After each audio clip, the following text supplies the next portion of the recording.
And for the very final time, ladies and gentlemen, boys and girls, how are we doing? DTM Esports finale, the fourth finale that me and Connery have taken on out of four. What a privilege it is to have on my resume that we will indeed be involved in this once again.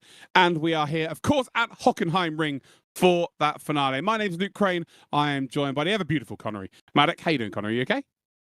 Yeah, I'm doing absolutely fine. It is finale day here in the DTM Esports Championship. It's amazing to say, and boy, do we have a fantastic one for you today. We've got 4 drivers in with a shot at taking the championship by the end of today. It's not a situation we've had in the DTM Esports Championship before, with things being this close coming into the final round. Yeah, it's going to be great. It absolutely is. Before we get involved with the 4 drivers that are in contention, let's go through all the formalities. We'll check out the calendar, all of the rubbish that you don't really care about, but we need to make sure that you are aware of. But again, we are normally done. By this point in the championship, we kind of know who's the champion. This time we have no idea. It is that close. And there are 2 Porsche that are behind a McLaren. And normally Hockenheim is a Porsche-friendly track, and they're behind, so they need to gain points. It is set up perfectly. Anyway, here's the calendar. Zandvoort, Norrisring, Nürburgring, Sachsenring, Red Bull Ring, done. We're at the Hockenheimring. Finished. Calendar out the way. Get in the bin. You're good. Final race day. Let's check out then the timetable for today. There's going to be a stream start. We're doing it right now. We're welcoming people. We're doing that right now. Then there's going to be the Community Cup, who are actually racing in the latest DTM cars, the same as our DTM Championship as well. Qualifying race, stream end. Champion crowned for the 4th time. Let's check out then the entry list for the championship then for you all at home as well. So there we go. We've got Tim Yarshall, Lucas Muller, Leonard Krippner, Gianmarco Fiducci, Vil Craivi, Andika Ramamalana, Emre Sheehan. We've got Lloyd Bidolf. We've got Turka Hakkinen, Christian Michel. We've got Philip Dreys, Ilya Trefozikov. We've got Julian Kunzer, Nicholas Huben. We've got then Michal Neg. We've got Enzo Philip Powell, Leonard Carton, Ben Spanky, Max Pfeiffer, Florian Hasser, Julian Juhas. We've then got, Christian Juhas. We've then got Patrick Jari, Bo Dixon, Luciano Whitford, Alessandro Ottaviani, Julian Klaffenberg, Kaj de Bruin. Then got Peter Berliak, Isaac Price, Manuel Vera Carmena, and then got Roland Sen and Marvin Mackenberg. So that is your 32 drivers that will be on the grid today. Let's have a look at the past champions then. This is what these drivers are trying to indeed get themselves on this list. So in 2020, it was Moritz Lohner for Williams Esports. Kevin Siggy won in 2022 with Team Redline. But Tim Yarshall with the most impressive performance we've ever seen, because he managed to beat Moritz and Kevin in the 2024 championship. He is in the hunt today, but he is a fair few points behind. But Tim Yarshall knows how to get it done. That is the big advantage for him. Let's check out then the championship contenders. So these are your 4 drivers that will be duking it out today. So Isaac Price in the McLaren, the sole McLaren on the grid, has 231 points. Lucas Muller is only 7 points behind on 224. Then you've got Florian Hasser, who's on 213 points in the Lamborghini for Dur Esports. And then the second Falcon Sim Racing team driver of Tim Yarshall on 207 points. So the top 4 are separated there by 24 points. And the race win for the sprint race is worth 24 points. Race 2, it is worth 40 points. I'll be doing live maths as this championship does indeed go on. So yeah, I will try and do my best to tell the story. I've already got someone in my chat saying it's weird to see me looking professional.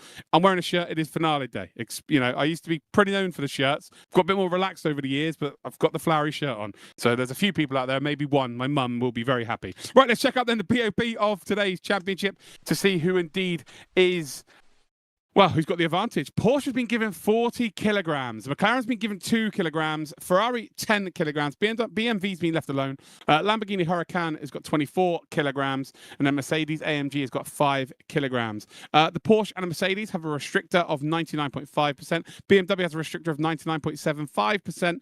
The McLaren's been pretty much left alone, Connery. That could be huge. It could be. I mean, you were just talking about how this is such a Porsche track, and no matter how good the Porsche is around here, having to lug around an extra 40 kilos is always going to be a massive, massive issue for them. So we'll see if it brings the Porsches back in line with some of the other cars at this circuit. We might even get we might even get into a position where maybe they're not the best car at this circuit, which would be a very, very big surprise. But we'll have to see how the practice times turn out, and of course. The main tell will end up being in that qualifying session. Yeah, 100%. I just got a comment there from Styles. This reminds him of DTM 2021. Yeah, it was 3, right? We had Liam Lawson, Calvin van der Linde, and Maxi Gertz. Gertz was the outsider to win it, and he went and won it. Again, that was one of the most incredible endings / disaster for some I've ever seen in motorsport. So hopefully today is a little bit cleaner than that. Right, what's the next thing we're looking at then? Car selection. So let's see how many people have chosen each car as well. So you can see there that Isaac Price, there's only one McLaren there, so he's on his own. You've got 10 Porsche on a very Porsche friendly circuit. Ferrari have got 9, 8 for BMW, we've got then 3 for Lamborghini and 1 Mercedes AMG. But let's check out the standings then of the championship. There's not just 4 drivers out there. There are people trying to find the top 5. There's people still battling for points in behind them, but as you can see, Isaac Price leads the way. Lucas Muller in second, Florian Hasser third, Tim Yarshall fourth. So those are the 4 we're going to be focusing on today. Leonard Krippler mathematically cannot win this championship. He's 5th, but he's not far ahead of Philip Drey. He's only 14 points separating 5th and 6th, and to be a top 5 in a top tier esports championship, this is worth 60,000 euros, remember, is massive. So Philip Drey, who started the championship so well, he ultimately will look to try and get into that conversation. Similarly with Alessandro Ottaviani, Gianmarco Fiducci as well. They're realistically the only drivers that are going to be fighting for that. Maybe if Benz Banki has a world-class finish to the season, maybe he has that chance. I will give a shout out though to Mr. Vera, Manuel Vera, top 15 in the championship. I know he has got his family watching. So yeah, top 15. Can he keep hold of that? There's some big names around him. Max Pfeiffer around it. Enzo Filipao. Some big names in and around him. So whether he can keep hold of that. Right. Anyway, we are now going to head to the highlights from the real DTM from the Norris Ring.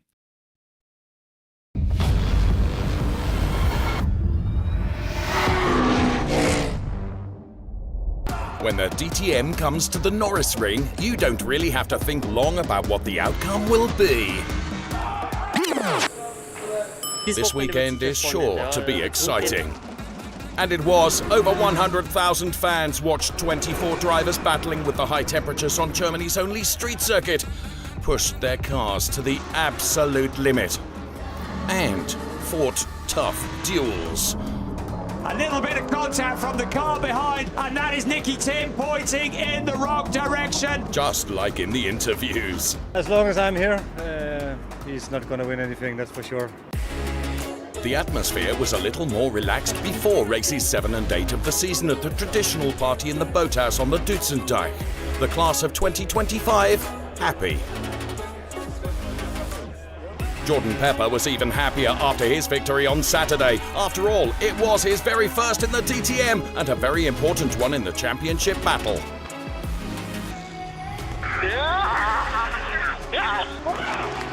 Thank you, boys. Oh, that's a dream. It's just super special and one I'll remember forever. There was also a lot of power on 2 wheels. Former Moto2 world champion Paul Espargaro gave the fans a little foretaste of the upcoming MotoGP race weekend at the Sachsenring. Many people told me that it's super traditional to come here and race. The walls are pretty close, so we need much more run-off areas as a motorbike racer. But anyway, it's super nice. The crowd is enjoying it there, here in the paddock, in the circuit. It's super nice to be here. Man of the day on Sunday was Porsche ace Thomas Preining. The Austrian repeated his victory from 2023 and moved up to 2nd place in the overall standings. Take your guys. Lucas Auer fought his way up from 16th place to 8th, defending his lead in the championship and can now call himself the half-time champion. DTM field is so tough, so tight. When you gain 8 positions, it's actually incredible. Team did amazing. I had a good start. So I'm very proud actually on yesterday's race and this race. The DTM is taking a short summer break. It continues on the 9th and 10th of August at the Nürburgring. Then, Auer, Preining and co. will start the second half of the season with the mission, winning the title.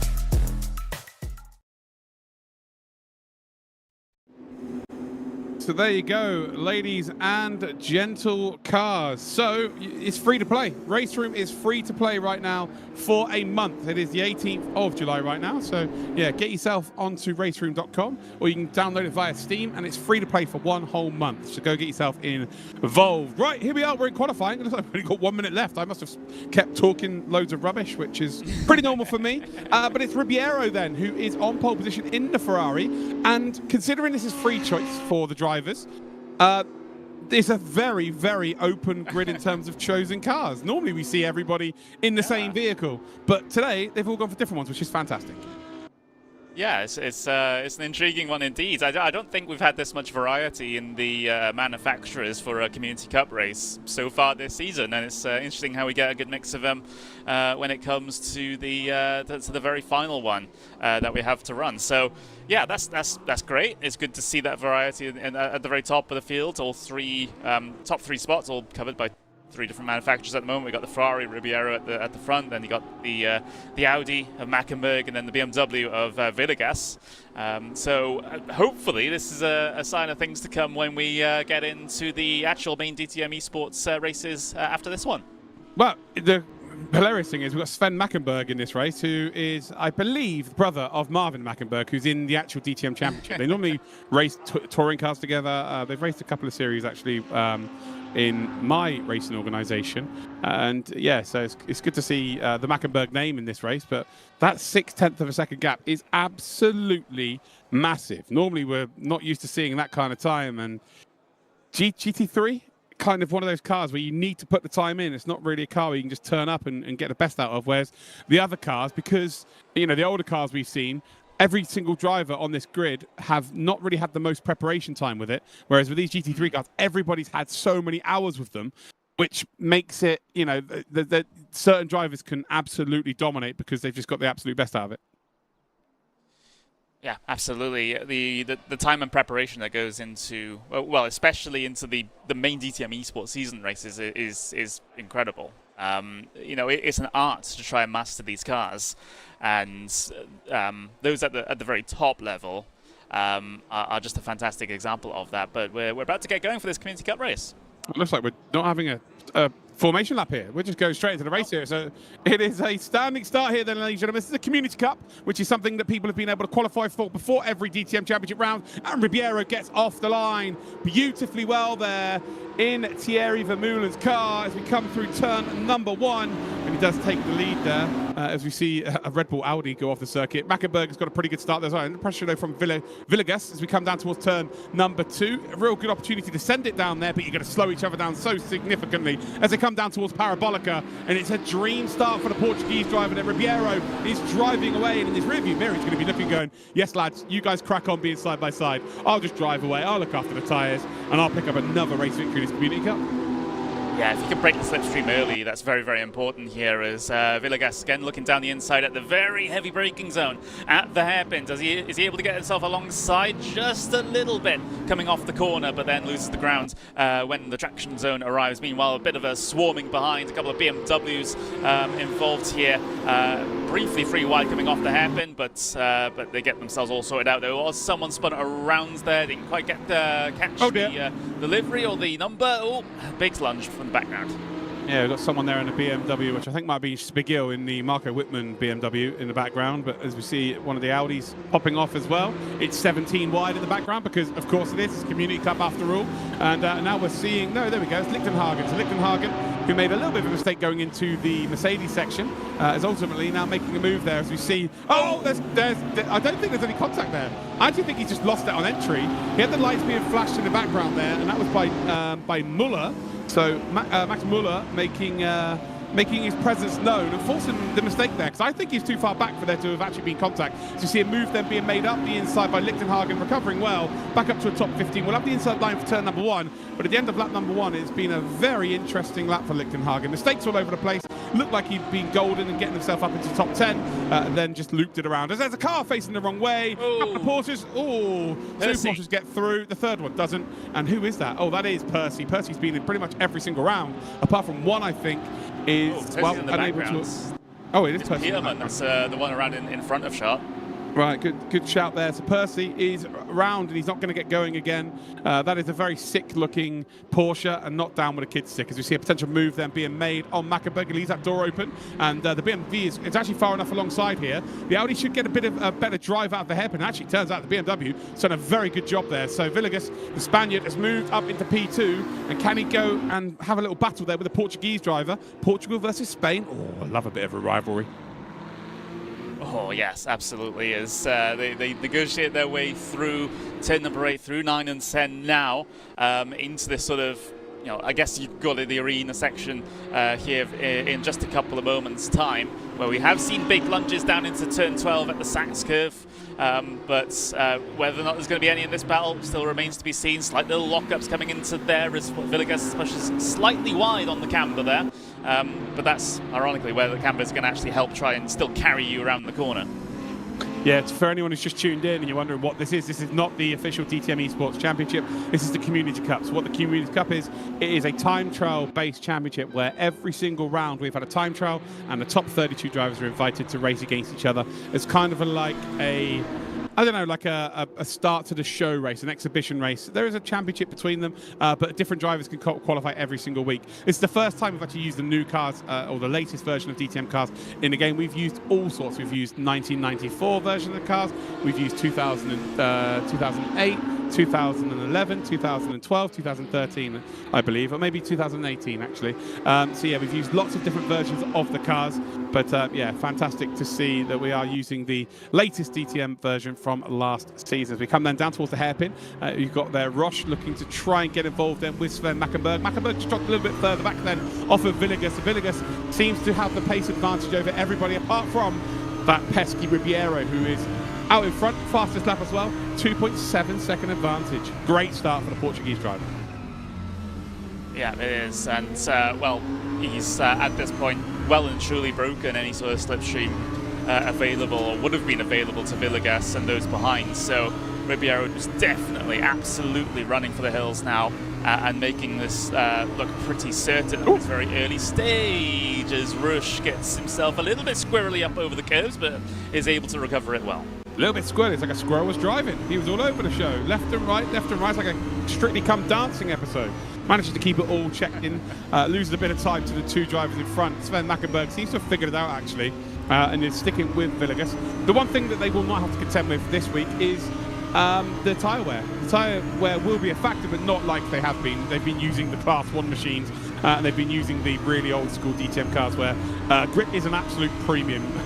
Aero was not, well, I guess with the Class 1's aero was a big deal. We're trying to get the power down because of the aero was such a nightmare, and you're seeing drivers just significantly drop off towards the end of the race. So yeah, this is going to be like the easiest race for them all season long. Indeed, as we continue this onboard here with Roche trying to keep tabs on that, on those podium positions a little bit further down the road. Mackenberg again has sort of maybe taken a bit more relaxed approach this time around, and there's a lot of white smoke coming from Villegas down into some of these braking zones. He does have to be somewhat careful of that, because yes, he's on the limit of the performance, but you push that a little bit further, and that opportunity might open up on the inside as you go a little bit too deep. Give you an update a little. Yeah, Max Muller side by side with another Porsche. That's Vincent Wittmers. Gets the position done. P8 just about. Muller will try and fire it back, and he does. Banging doors coming off the corner. Well, you're wondering how baby Porsches are made. There you go. A little bit of kissing there as they come into the stadium section. Probably going to lose out now to Evtushenko as well. So Evtushenko does get ahead. Is he going to look to try and get ahead of both of them? No, he's not. Down then in towards the Sachs curve. Next turn, which is the left-hander. They've also got Lichtenhagen, who seems to have got things really figured out. He's gained 4 spots since we saw him facing the wrong way. Yeah, so it looks like Sven Mackenberg is keeping Villegas very, very honest. It's all about patience with these cars. We saw that Rush got right in behind Mackenberg into the hairpin after the Parabolica, but then by the time they get down in towards the Mercedes section, the gap's out to 0.7 of a second, all because he's not being patient. He locks up and he just loses a significant amount of time. So you've got to wait almost for the driver in front to make a mistake, or drive 47 miles on the old version of the circuit and then flash your lights. He's got the advantage in terms of the speed. I'm sure he will have a warning there for the track limit. And Lichtenhagen doesn't really need to make the BMW wider, but he makes it as wide as possibly can.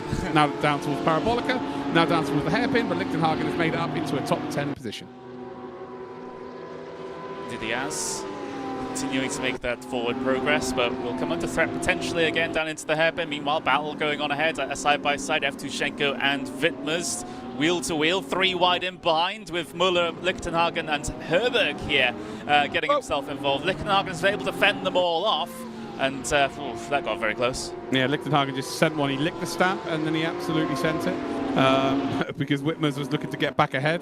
But yeah, sorry, not Wittmers. It was, well, there we go. We're seeing a really aggressive battles there as Evtushenko just cuts the nose off of Wittmers. And now that does bring it into the clutches of Lichtenhagen. Lichtenhagen getting ahead of Müller. Müller looked to have made a move down towards the hairpin, and Lichtenhagen just about hangs on. So this battle is basically rendering Samardzic pretty comfortable in that P7 now, with Hotblock in P6. You've got like Tiefenbacher in P5, Rush in P4. So they've all got away now because of this battle. This is what, 6, 7, maybe 8 car long train with 11 minutes 40 seconds to go. I'm pretty sure we're going to see some shenanigans here. Tailsa, this is RaceRoom racing experience. Currently, you can race on it for free. So if you go to raceroom.com, or indeed if you go to Steam and search RaceRoom, it's free for the next month. Yeah, and I think that will be 100% available after the stream, if what the staff have been telling me is true. So maybe not right now, but after the DTM Esports champion has been crowned, I suppose, it will then become available for everyone to use any content that you like. There's lots of for the whole month, which is crazy. Good value, and of course, if you want to keep it past that month, you will have to obviously make that purchase. But you get this opportunity to really sort of try before you buy. Oh, there it is. There's the Lichtenhagen there. Just having a little bit of a kiss there with the Audi. Or should I say the Audi forced themselves upon the BMW. Lichtenhagen's going to hang on. Yeah. Oh, there's a car backwards there behind me. That's from lap 1. Oh, okay. They're still there. Copy that. Right. Yeah. So, yeah, Lichtenhagen does look like the fastest out of these drivers, but seems to be a little bit rushed in his decision-making as well. And looks like the gaps in front aren't really closing up. So this is the closest battle on circuit. Indeed it is, and they've been absolutely nose to tail for the past couple of laps indeed, since there's a lot of drivers thinking that time is of the essence, since it's a very, very short race in the grand scheme of things. There's not a lot of time for you to make up positions in a slow and methodical way. You have to go 100% from the get-go and try to lean on those tyres to try and get yourself up there. This is a track that very much lends itself to overtaking, especially compared to a lot of the other tracks on the DTM Esports calendar. We've had a couple of races where it's been fair to say they've been a bit of a snooze, because the track and the car combo just hasn't allowed for any fantastic racing. But that is not going to be the case here at the Hockenheimring, because of all these opportunities that you get, especially at the end of this big long straight down in towards the hairpin, where you can absolutely lick the stamp and send it. Yeah, this will not be a snooze fest today, especially when it comes to the DTM Esports Championship, as we see a potential move, or a lovely little fake maneuver in the background. It's not going to work out there for Kraus. Kraus looked for it. Lichtenhagen sent on at the inside of the Porsche, up to P9, off to chase down Evtushenko. So Lichtenhagen still looking racy as ever, nearly, just under 9 minutes to go. Mr. Mech, so this is a sprint race.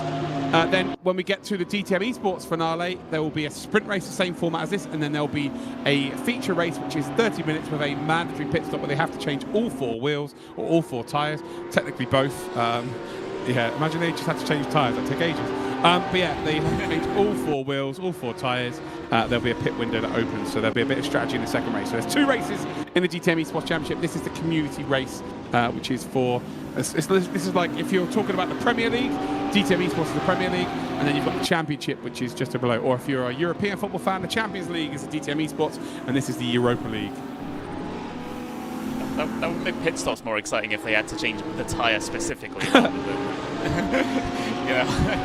that would be interesting. Yeah, 100%. So yeah, fantastic stuff indeed. Right, leader of this race, Ribeiro, Portuguese driver, 5.7 seconds, got away nicely at the start, and hasn't really looked back. I love the sound of the Ferrari, by the way. It sounds identical to what the car is in real life. But yeah, Ribeiro qualified pole, let Villegas and Mackenberg battle at the start, and ultimately then just drove away. There's Mackenberg now, whose braking was just a little bit off there. That will for sure interest Roche. As we look a bit further back then, we're on board with Whitmers, who is losing time to Lichtenhagen. Lichtenhagen is looking to try and get back up ahead of Evtushenko as they all go wide then into the hairpin. Doesn't really matter there because actually you will gain on the exit because you're taking a wider entry through. That means you get the power down a little bit earlier on the exit. But ultimately, you know, to stop people from trying to make a move when you're inside, you do want to hug that apex. I really do. As this long train for what P9, excuse me, and hello. Mac is all very, very wide. Goes Wittmers there.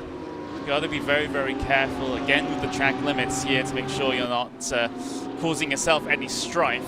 Max Herberg in behind. We'll be hoping that Wittmers commits more of those errors, because that might be the opportunity that he needs to take to try and get his way through on this. He went so wide there, he nearly ended up at the Lausitz ring. That was quite incredible.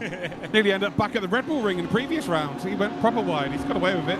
He's under a bit of pressure, though, from Herberg. Herberg's debut in this Community Cup Championship. Great to see new names here as well. Who else is here that's new? We've got Streamer. I think he's new. Norelius is new as well. Trembart, who's Australian. Is that Australian or is that New Zealand?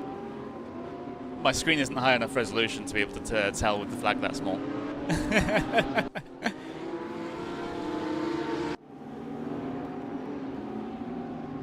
Does it show up when I do this? That's Australian, isn't it? There's no red stars on that flag.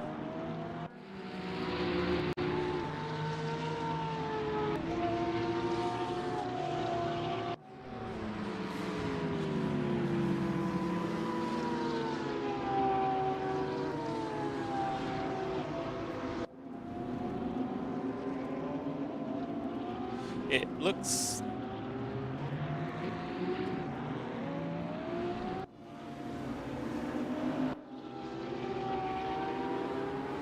It looks like we lost Connery there momentarily. Are you back? There we go. Oh, he's back. So there we go. There's been an incident. So Lichtenhagen is now...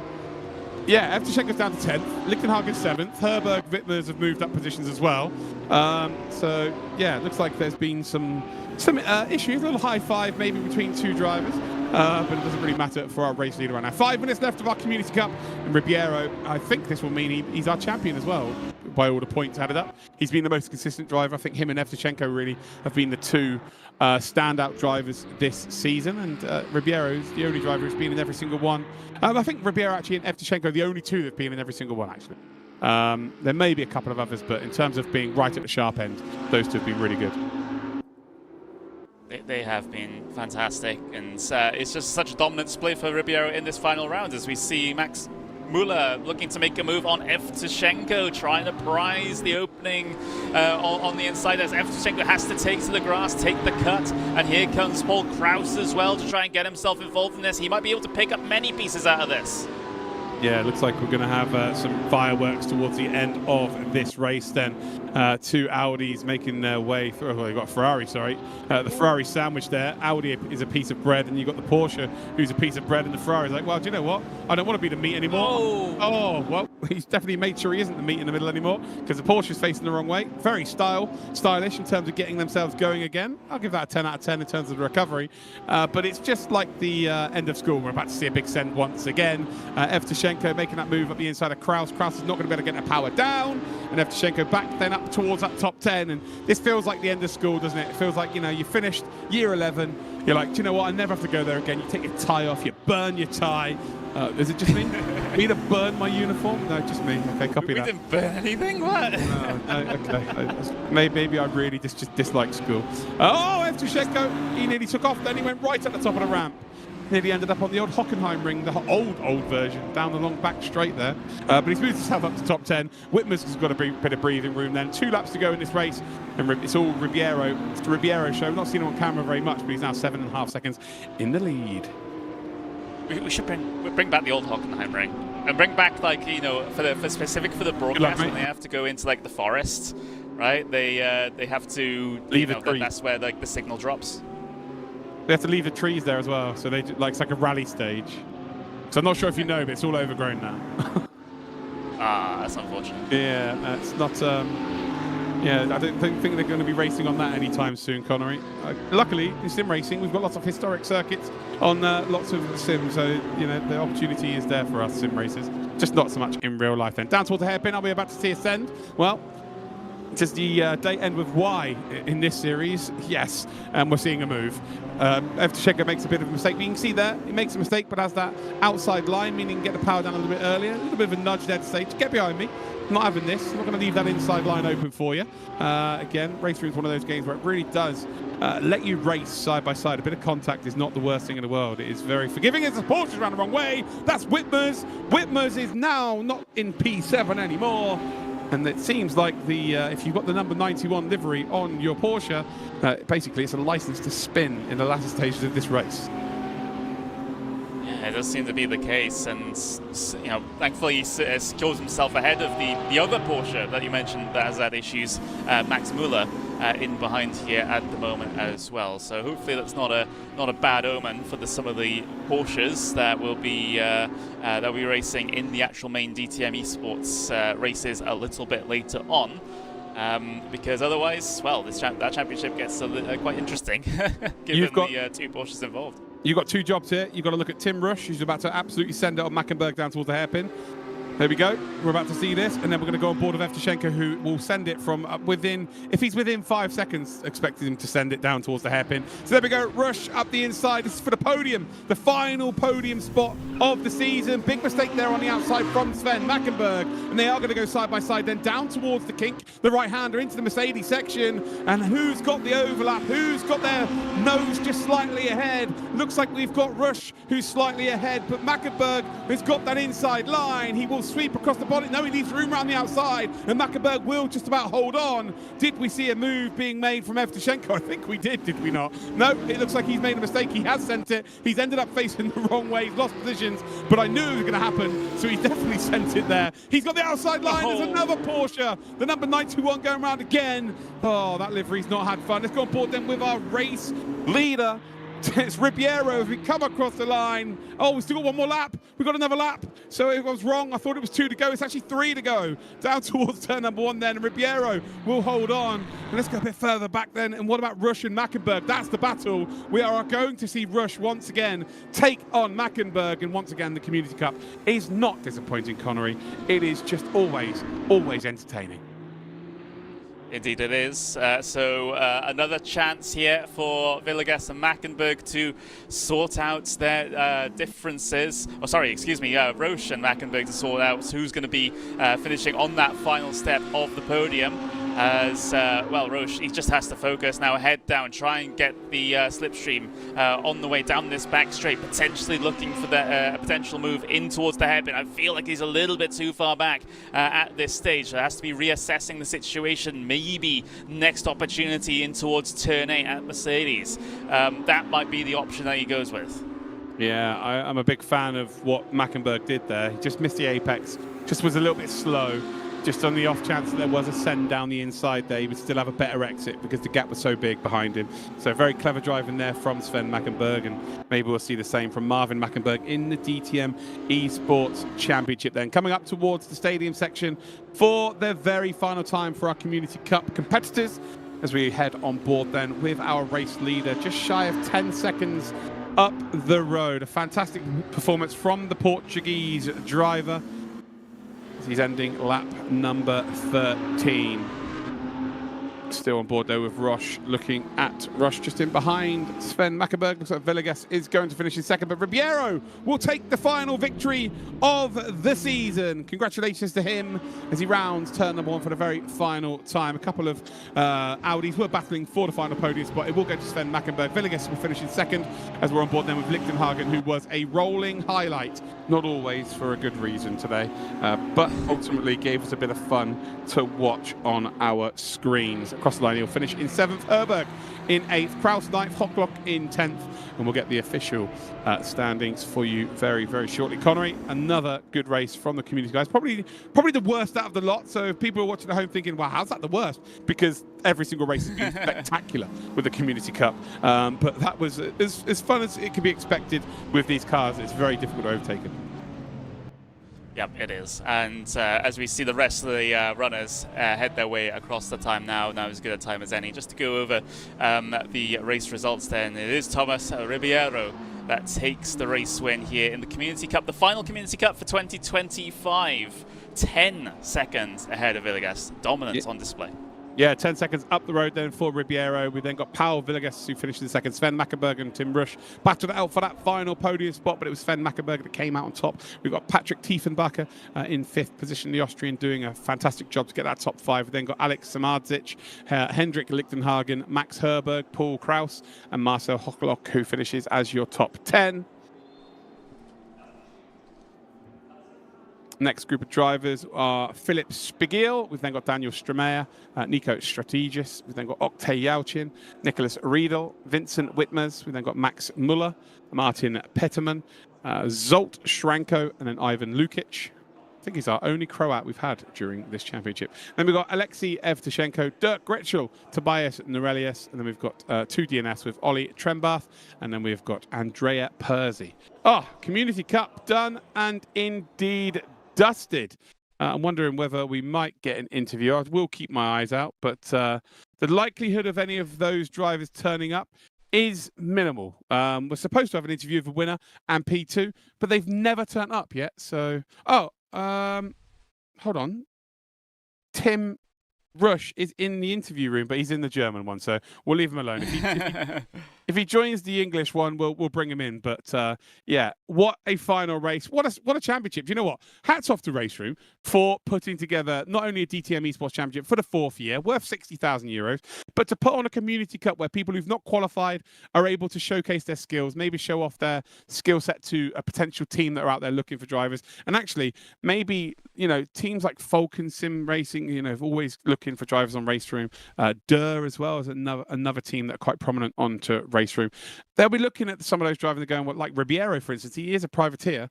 He's been consistently up the sharp end. Evtushenko similarly been up the sharp end, and maybe we'll see them get picked up because of it. Yeah, potentially. I mean, it's a fantastic opportunity to get your name out there, right? Because people will be watching the stream anyway in anticipation of the main season, and that Community Cup race is essentially, especially when we're using the same cars this week as we have in the actual DTM Esports, it's a good opportunity for you to say, actually, I'm going to be one of the best of the rest, right? So if I'm up and coming, you might want to look at me to be able to put your team in a position where potentially I could qualify for the DTM Esports season in the future. So yeah, it's a great opportunity for those guys. Could not agree with you more, Connery. I know we do a lot of agreeing on pretty much everything. And if we didn't, it'd make a longer broadcast, so it makes sense, doesn't it? We get paid for doing less. So let's just to keep agreeing and we move on. Right, time for DTM Esports then. We have got, to be fair, we've got Paul Villegas waiting in the English interview. Where did Villegas finish? Second, right? Yes. Yes, I'll bring him in then. We'll have to make it quick because we've got some VTs to run. Really quick, pal. Congratulations. You're the first person to ever make it from the Community Cup into the interview room because no one ever bothers normally. Congratulations on your podium. How are you? Hi. Thanks for the congrats, I guess. Yeah, I'm happy. It was a good result for being my first race here, and the car I like the GT3s. I come from the F1 scene, so yeah, it's nice to make a P2 here on the first race. Excellent. Well, we've actually got to rush into the DTM Esports, mate. So it's nice to speak to you, but go and enjoy some sangria and have a wonderful weekend. Yeah, thank you. See you, bud. See ya. Oh, the fastest interview in the history of DTM Esports. Right, it's time for the DTM Esports Championship, ladies and gentlemen. Let's check out the highlights from round 5 to refresh your memories about what we have in store for today. It's the finale time, baby.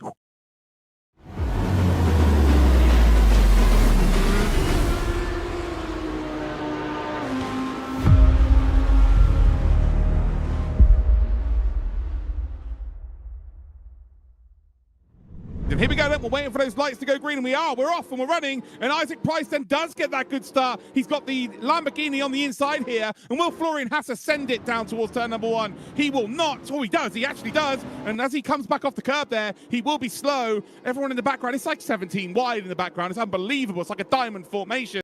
But as we run up towards turn number 1, Lolo Vera, is he going to look for a potential move up towards P2? Isaac Price gets across and defends. You can see there Ottaviani also in the R8G car. He's going to try and make a move on Vera. It's 3 wide, and they do get through there. Oh, it was so close to someone having a day ruined. But Lolo Vera is still side by side with that Lamborghini. Down towards 4. He backs out of it. Away battle here on the way down the straights. It'll return to 2x2. As they enter the next braking zone, but yeah, this is looking well. Flipper looking aggressive. He doesn't care about making it through. He's going to commit down the inside and make contact with all of them.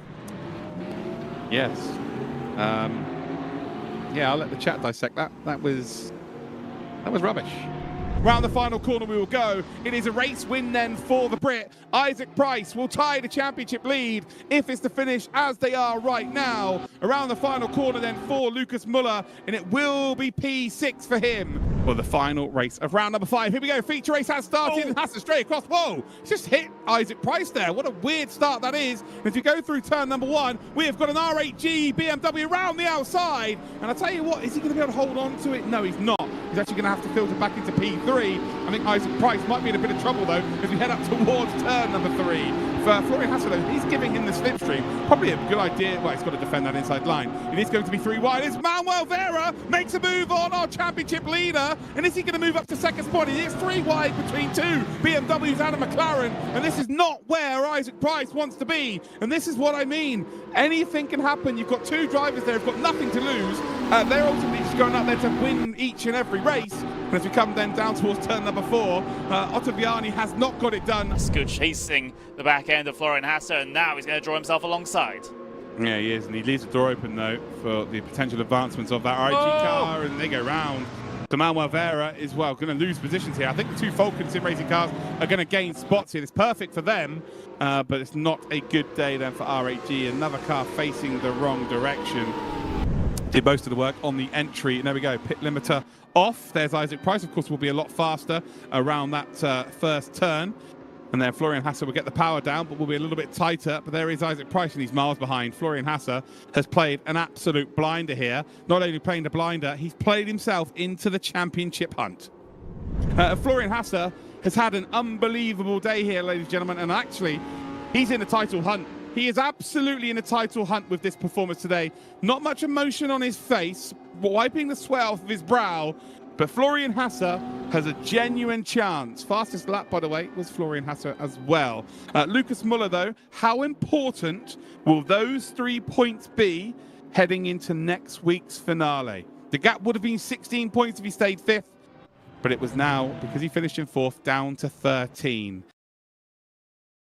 Well, here we are then for the finale, guys. So if you're watching on YouTube, if you're watching on Twitch, this is it. 2 races to determine our DTM Esports champion for 2025. We have had 3 previous champions, Moritz Lohner, Kevin Siggy, and indeed Tim Yarshall. But we have got ourselves 4 different drivers that are batting it out for today. We're at the Hockenheimring, 17 turns. We've just been there for the Community Cup. We do not need you to teach you how to suck eggs at home, guys. So there it is. We're at the Hockenheimring. It's exciting. But let's check out the 4 title protagonists today. These are the drivers you need to be watching out for. Isaac Price leads the way by 7 points. So the difference between, let's say, if Isaac was to finish 4th in the first race and Lucas Muller was to be in 1st, then that means that Lucas Muller would take a 1-point lead into the final race. That's how close it is. So 7 points separating Isaac Price and Lucas Muller. Then you've got Florian Hasse, who is 18 points behind Isaac Price. And then you've got in behind all of them, it is 24 points then back. Oh, sorry. Yeah, 24 points back to Tim Yarshall, who is on 207 points. So it's all to play for. 2 races. The sprint race is worth 24 points for the win. The feature race is worth 40 points. I'm going to try and do live maths during this and try and figure out where they are on track. But yeah, it's going to be absolutely sensational. We're in qualifying here, Connery. Oh, it's an absolute pleasure to be here with you again for the 4th year in a row. I do not know what to expect from today. BOP will obviously play its part, but I'm just thankful that we have 4 drivers that can all win. Yeah, and I was keeping a close eye on the practice times coming into this, and no one is showing their hand whatsoever in the practice. We had a lot of irregular names towards the top of the order, as all the top runners were either in their own practice server, as I think some of the Vulcan guys do, or just kind of completely sandbagging in practice. So yeah, there's a lot of unknowns coming into this qualifying session. We're watching Tim Yarshall here at the moment as he works his way around for his very first flying lap. Oof. The tension. Yeah, the tension is you could cut it with a knife. I've never understood that. Never understood what that actually means, but I'm just going to say it because it sounds intelligent. Admitting I don't know what it means makes me sound less intelligent, I guess. Tim Yarshall up to 2nd position, a 138 flat then for Ottaviani. One thing I will say is that we didn't have any McLarens in the Community Cup race. So we don't know in terms of relative what their pace is. The Ferrari was obviously the fastest. Isaac Price then about to go across the line. And is he going to set a marker down? It's P3 then for Isaac Price. And more importantly, he's ahead of Lucas Muller. I don't think he's going to be too worried if Tim Yarshall's ahead of him as long as he's top 5. But if he could be ahead of Lucas Muller, that is got to be his objective, at least in the first race. One driver who was fast in practice was actually Bo Dixon, down in P19 here at the moment, the fastest first sector being set as well. So, well, that could be said for the same as a lot of drivers on the left-hand side of the screen as they're starting to pick up the pace now after getting their sort of banker laps in. But yeah, there's still a lot of shuffling potentially to come in this order. Philip Drees, who does have 2 pole positions to his name. So he actually is the only driver that could overturn the deficit of what Tim Yarshall and Isaac Price has in that pole position award. They both have 3, and Philip Drees has 2 pole positions. The only other drivers that could tie Isaac Price and Tim Yarshall is Lucas Muller, and there's one other driver, which I think is Florian Hasse. So those 2, if they get 2 pole positions today, they would tie. But yeah, Bo Dixon said he would lead a race this championship. He's someone who I've had racing in my community for many, many years, and he did promise me that he would lead a race at some point, and maybe it might be a different way, because I think he was probably going to plan on staying out as long as he can, but today he seems to have some real good pace. Klaffenberg up to 9th. Bo Dixon then is in P16 as Julian Klaffenberg slides around the final corner. He's very quick through Sector 1 and Sector 2. They're both purple as we come up towards the line. How quick? Well, he's actually such a good lap as well. Yeah, that is just ruined it at last moment. Yeah, that's last slide there has completely killed a lap. I tell you what, a lap that's not being killed right now is Isaac Price, their championship leader, coming into today by 7 points, and this would put the pressure on everybody in this championship hunt if he was to go out and put a massive marker down. And I tell you what, this might even be a 37.7. He might take 0.3 of a second out of Ottaviani. Across the line, he's about to go. We're seeing him there on camera as well. It's actually a 37.9, so a little bit slower than I thought it was going to be, but more importantly, it's provisional pole. Indeed it is. That's what the championship leader needed, especially with the uncertainty with regards to the balance of performance coming into this race, where typically if we had no Bok, the Porsches are so dominant, but due to that extra 40 kilos that those Porsches are having to drag around the circuit, it has meant that the McLaren and the BMW as well of Ottaviani has been able to match, if not exceed them here so far in qualifying. Yeah, even in real life, you see the Porsche running around here, and it just gets out of the corners so well. Rotates really well into the corner as well. So they get heavily bopped in real life as well. It's just one of those circuits that just really lends itself to that car specifically. Norris Ring's another one. I know it's only got 4 corners, but Norris Ring is very good for the Porsche as well. Actually won the last race there a couple of weeks ago. Tim Marshall then, about to come around the final corner, isn't backing out of this lap by the looks of things.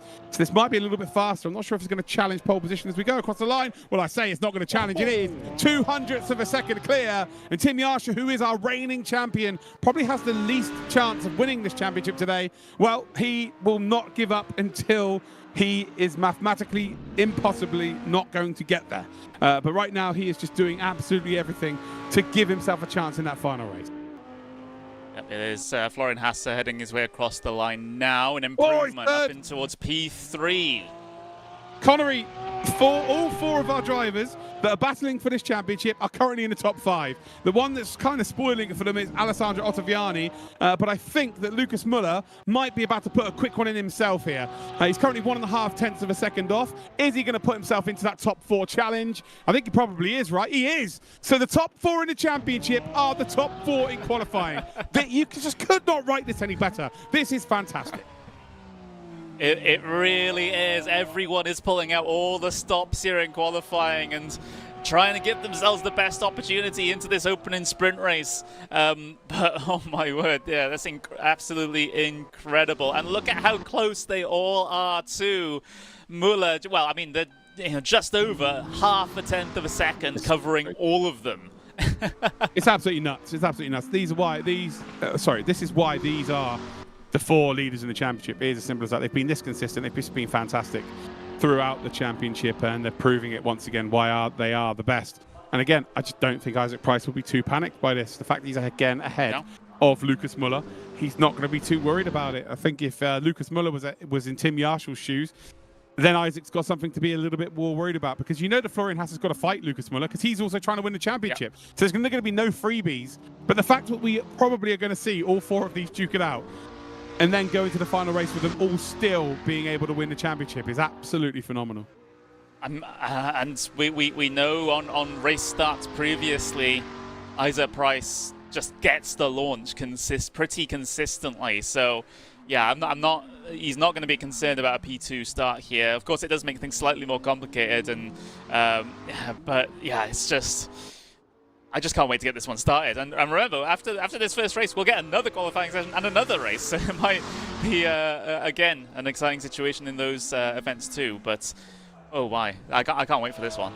Yeah, for you guys watching at home, just for some context here, ladies and gentlemen, if Connery, if you could put up the top 4 in the championship graphic, just to show how close it is at the top end of this title hunt. So there you go, Isaac Price on 231 points. He's only 7 points clear of Lucas Muller. Today there are 64 points up for grabs. Then you've got Florian Hasse on 213 points, who with that race win in race 2 at the Red Bull Ring has really put himself into the hunt. And then Tim Marshall, who again is currently on the front row. Got more purples. Oh, we do. There's purple everywhere, guys. Isaac Price has dropped down. Florian Hasse has moved up into 1st position. He's gone pole. He has got pole position by 0.08 of a second. Tim Marshall still in 2nd. Nicholas Huber moves up there. As Isaac Price retakes pole by 0.02 of a second. He cannot put another lap time in. Tim Marshall, this is it. It's all or nothing right now. What about Lucas Muller? Is Muller even on a lap time? That's the big question here. Or is he definitely going to be in 4th position? Muller's out. Muller's done. So Muller will not be any higher than 4th position. Tim Marshall then, he is the reigning champion. He beat the 2 previous champions last season. He managed to get himself ahead of them. So it's the most impressive champion that we've ever seen, because he had to beat Moritz Lohner. He had to beat Kevin Siggy. And well, he's now got Isaac Price, who has to beat Tim Marshall. Tim Marshall then rounding all his middle sector. It's a bit of a struggle there. There's no real emotion on the face of Tim Marshall. He doesn't really get too emotional as we head then round that final corner. And is this potentially pole position? I think he probably needs it. As he goes across the line, does he improve on his spot? He doesn't look happy. Oh, it is good enough. Oh, it is. Oh, my God. Wow. Out of absolutely nowhere. There it is. There's the emotion. Now he's showing his emotion. He is pole position. And oh boy, the championship is set up here now beautifully well. Oh, Connery, I am so excited. Oh my God, Tim Marshall's smiling. I don't know. Anything can happen. Now he's smiling. This is ridiculous. Wow. Wow, wow, wow, wow, wow. What a qualifying session. That was absolutely incredible. The commitment the hard work from all of these drivers, and it's Yarshall on pole position for the second to last race of the season.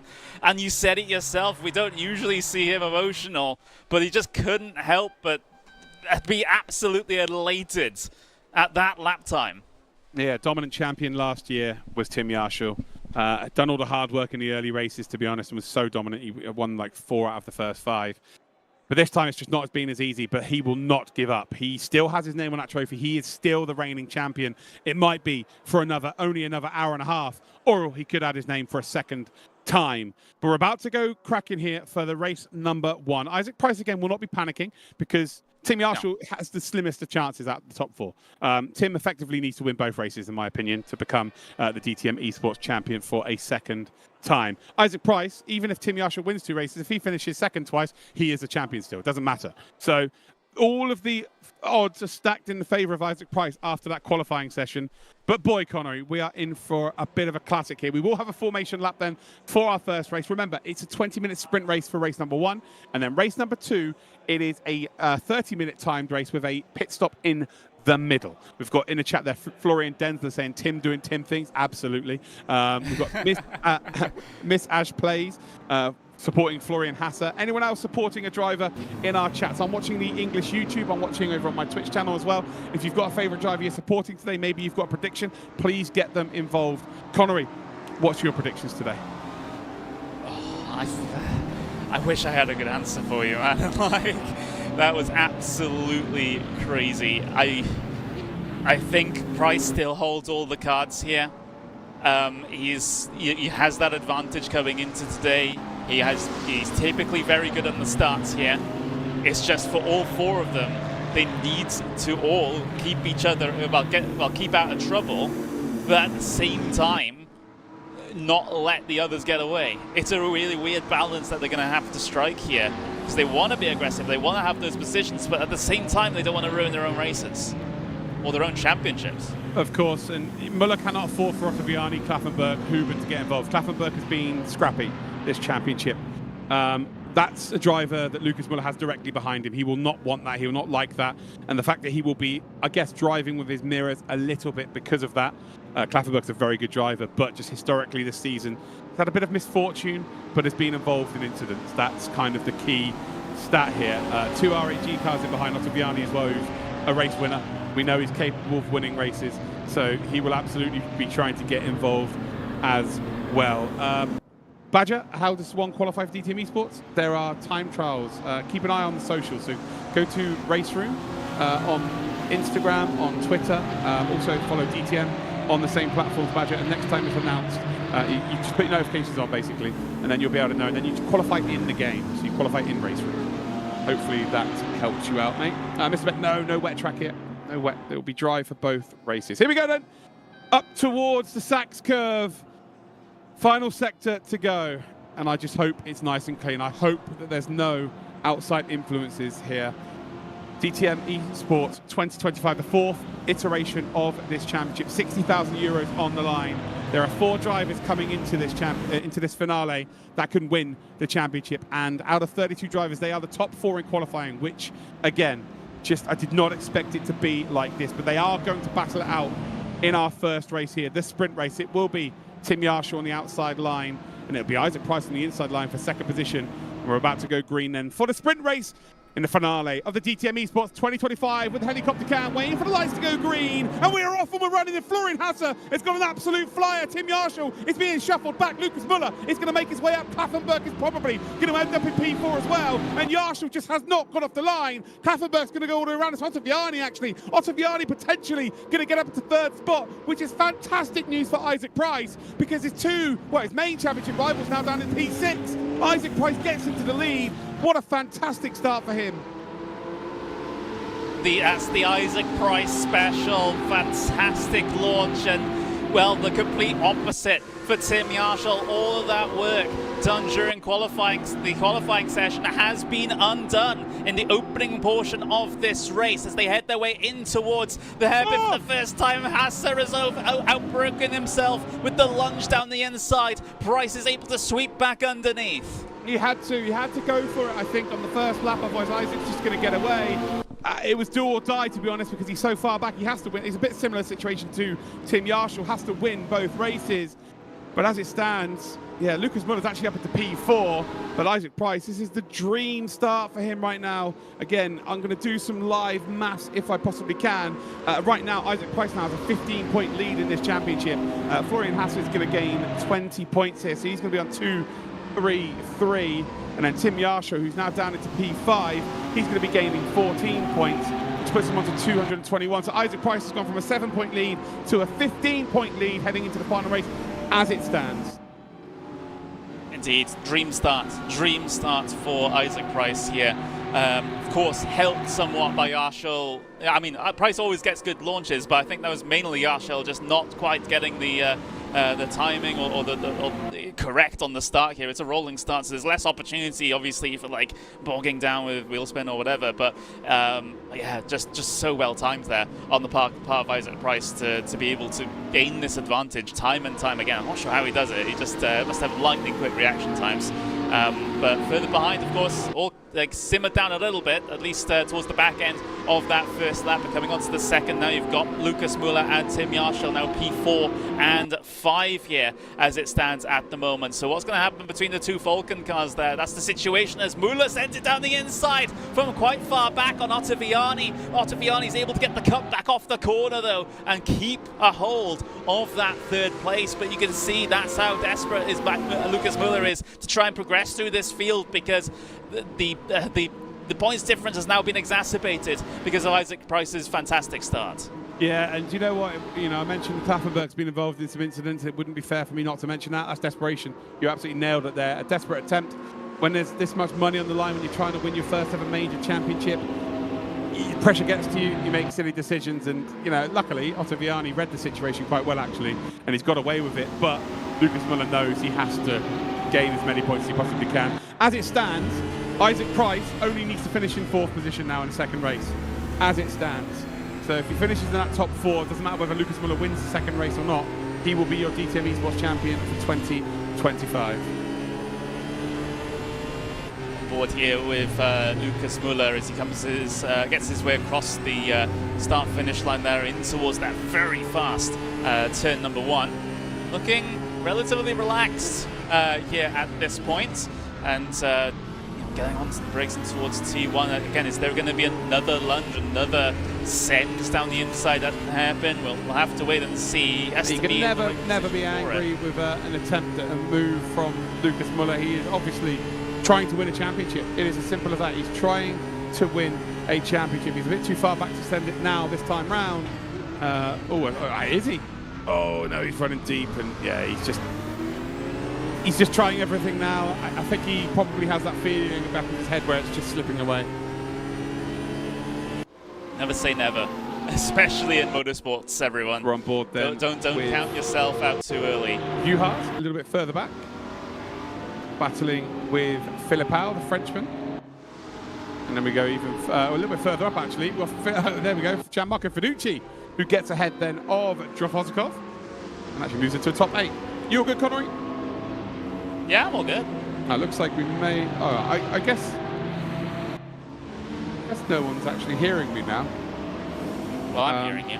Oh, you are hearing. Oh, you are here. There you go. Perfect. Yeah, I am. You disappeared. We had I would say blame Discord. Oh, copy that. Yeah, just to be fair, right before we went live, Discord completely shunted, so it does. That does make sense. Paul Villegas is saying Lolo last the first 100% challenge. He's going to try, isn't he? We'll have a look. Of course, we'll have a look. So yeah, interesting stuff here from our race leader. Isaac Price is just in a prime position. It's the dream for him. He would have been, trying to go to sleep last night, and this is the perfect scenario for him, to be honest. Like, he wouldn't have minded whether Tim Yarshall was second or Florian Hasse was second, as long as Lucas Müller was a bit further behind. Just gives him such a buffer for that final race, and there are so many people. I'll tell you this, there are so many people, as we see a big send up the inside then. Is it going to work out this time round? There's contact once again. Ottaviani reads it. I think that Lucas Müller will get it done, but I think that might be looked at a little bit unsavourily from race director. There was contact there to force the move. Maybe the BMW can potentially retake the position. But yeah, Lucas Muller. Oh, I tell you what, this could be fantastic, by the way. No, Lucas Muller isn't going to leave the room around the outside. Too aggressive, I'm afraid. He has to do it. He has to try and do this, you know, if he wants to be a DTM Esports champion. But yeah, you know, ultimately he's just going to lose points. Yeah, and then, well, there might be an opportunity for Yarshel to try and get past Ottaviani here as well. Maybe not in towards the... Oh, well, definitely into here then. Send down the inside into the cambered left. Yeah, that's a beautiful incredible. Move. That's a really good move there. Again, it looks like it's on the limit, but Ottaviani has to leave the room to Yarshel, that's as clean as a whistle there. Uses the camber of the Sachs curve perfectly, sends Ottaviani up onto the top side there, which is very similar to, okay, not very similar, but the carousel at the Nordschleife has that inside line where you have to take it out. That's really quick. Very similar to that corner there. At the Sachs curve, if you can get the inside line, the high side is so much slower. And it's basically like taking candy from a baby. But we've got 12 minutes, 20 seconds to go here. Can the Porsche catch up to the leaders? That's the question, isn't it? I mean, Price has been putting in some solid lap times, although he has been losing time to Florian Hasse, especially on that last lap, lost about 0.2 of a second. And now Florian Hasse is in quite a good position to maybe send it down the inside of the hairpin, really? Oh, he's massively in. Again, Isaac Price using every ounce of experience there, reads it like the Bible, says thank you very much, you can go deep, but this is good news for those Porsches in the background. The turquoise team are going to close in at this rate, but Florian Hasse has to win this race. There are so many storylines here, Connery. I'm still not sure how this is going to play out. I just hope that there's not that one big incident that really hurts someone's chances. Yeah, absolutely. That's the main fear amongst all four of these guys, right? Yeah. That there's a bit of contact, there's a little bit of a shunt, a little bit of a shove, and then we have to get ourselves our stewards involved, and absolutely no one here, not the viewers, not us, not the drivers, want this to be decided by a stewards decision. No, absolutely not. Florian Hasse, though, just seems really quick at this stage of the race. So Isaac Price has got that car in front, and this bodes well for the second race, I think, for this Lamborghini. I think the Lamborghini's better in race trim, but can he get close enough then to make a move down to the hairpin? I think he needs to be patient. Spend a couple of laps working out how you can get it done into the hairpin. He's tried to lunge now from quite far back twice. Can you get a bit closer? Can you be patient? Can you brake just that little bit earlier, but close up to the back? You're obviously very good at getting the car stopped. So can you just brake a little bit earlier behind, get closer this time round, and then be close going into the hairpin on lap number 8? That's the big question. But as you can see, the front two separated by very little. You can see that Lucas Muller and Tim Yarshel are 0.3 apart. I think Tim Yarshel's faster than Lucas Muller, but because obviously Lucas comes into this in second, I think it's very difficult for Lucas to, first of all, let Tim by. I just don't think it makes sense as there's a big lock up there from our race leader, so maybe a bit of pressure is being forced there. Mistake then from Lucas Muller. And yeah, I'm just wondering, does Tim send it? Are they going to play the team game? Or does Tim just go, he's defending a championship at the end of the day. As much as they are teammates, he is the reigning champ, and he just has to win this race. And, with what, 10 minutes to go? The gap now 3.2 seconds to the leader. Time's running out. Indeed it is. It really, really is. And yeah, this has been an incredible first race of the evening. Because, I mean, we've had a few races where the leaders kind of run away a little bit over the course of the entire event, but simply not the case in this one. Isaac Price has been kept incredibly honest by Florian Hasse here, and Hasse has an opportunity within the last 10 minutes here to get himself up into P1 and to give himself a bit of hope that this championship might actually end up happening his way. A lot of dominoes would still need to fall in his favor, yes, but, it's just holding on to the hope. Yeah, I agree with you, but I think he has to win this race. I don't think it is a compromise at this point. I think he just has to go out there and win this race. If you want to know what the point standings are right now, ladies and gentlemen, so Isaac Price will be on 255. Lucas Muller is now 13 points behind him, but I think there's going to be some issues with how he may be able to take on the R8G car. Florian Hasse was on 233. So now 22 points behind Isaac Price. And then Tim Yarshel is on 223. So he's on 32 points behind. Race win is worth 40 points in the second race. So effectively, this makes it realistically Lucas versus Isaac, unless Isaac has an absolute stinker in the final race. Absolutely. Yes, well, a lot of things still to happen, both in this race and, of course, next qualifying session. So if you thought the first qualifying session was crazy, we'll get the opportunity to potentially repeat that after this race. And, of course, we have the big mandatory pit stop race after this one, which will decide things. Obviously, a lot more points on offer for that second race than this first one.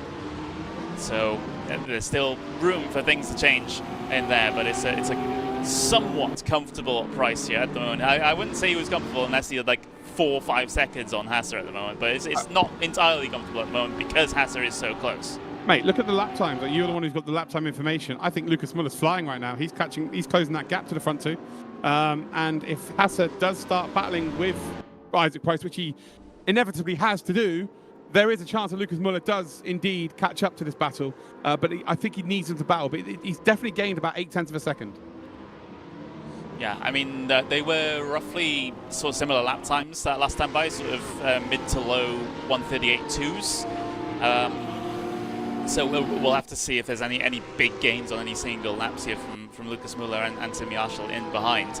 But yeah, it's worth keeping an eye on because, like you said, if Hasser does go for a lunge and have a bit of a side-by-side moment with Price, both of them are going to slow each other down. That's where Muller's able to make inroads. And still plenty of time left in this race for all of that to happen. First time Florian Hasser was patient there. He did not try and make the move into the hairpin. Has closed up ever so slightly. The gap's now only 0.3 of a second. Seems to be very good through the kink there. This is on. This is on for Florian Hasser. I can tell you that right now. The difference between second and first is 4 points, but it's 8-point swing to Isaac. So again, he's now, what, 32 points behind. But it'll be an 8-point swing, so it's actually put him into within 24 points. Which means that Isaac then would, have to finish in 9th position, and Florian Hasser has to win the second race, but it makes it a bit more possible. So again, I think Florian Hasser, well, I know Florian Hasser has to win this race. It really is as simple as that.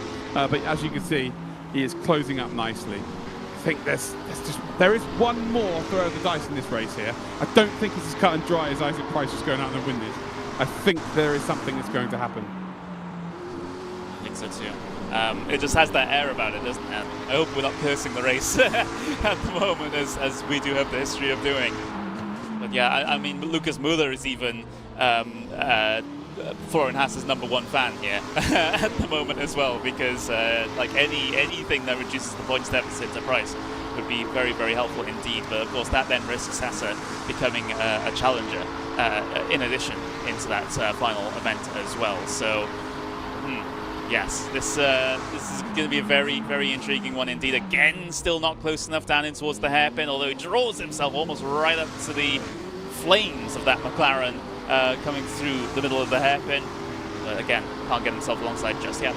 Paul Villegas, just patience, patience, patience, please.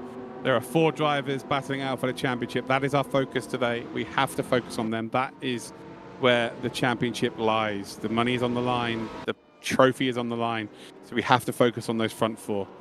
But as we come then in towards the stadium section, again, Hasser is very, very close indeed. Are we about to see a move though? It's almost like Isaac's just keeping him at arm's length. Lucas Muller isn't actually able to close up right now. 4 minutes 40 seconds to go, and this puts one hand on the trophy for Isaac Price, the oldest man in the field. I would say, I'm pretty sure he would be. Actually, I'm trying to think if anyone else might be a little bit older. I'm pretty sure he is the oldest driver in the field. Ben Spanky's definitely a little bit younger. Bo Dixon's younger for sure. So, yeah, this would be a very popular championship win. Again, there's a lot of people in the sim racing world that have written Isaac Price off, and maybe people have a little bit of giggle when he's in a championship, but there's a reason why he's had this longevity of 15 years in sim racing, and he's competed at the top level in sim racing. Yes, it may be a few years since he's won a major championship, but he is, whenever you see a new championship formed, we had Rensport a couple of years ago. Guess who was in that lineup? Isaac Price. When there's new iRacing stuff, who's there? Isaac Price. When there's a RaceRoom championship, who's there?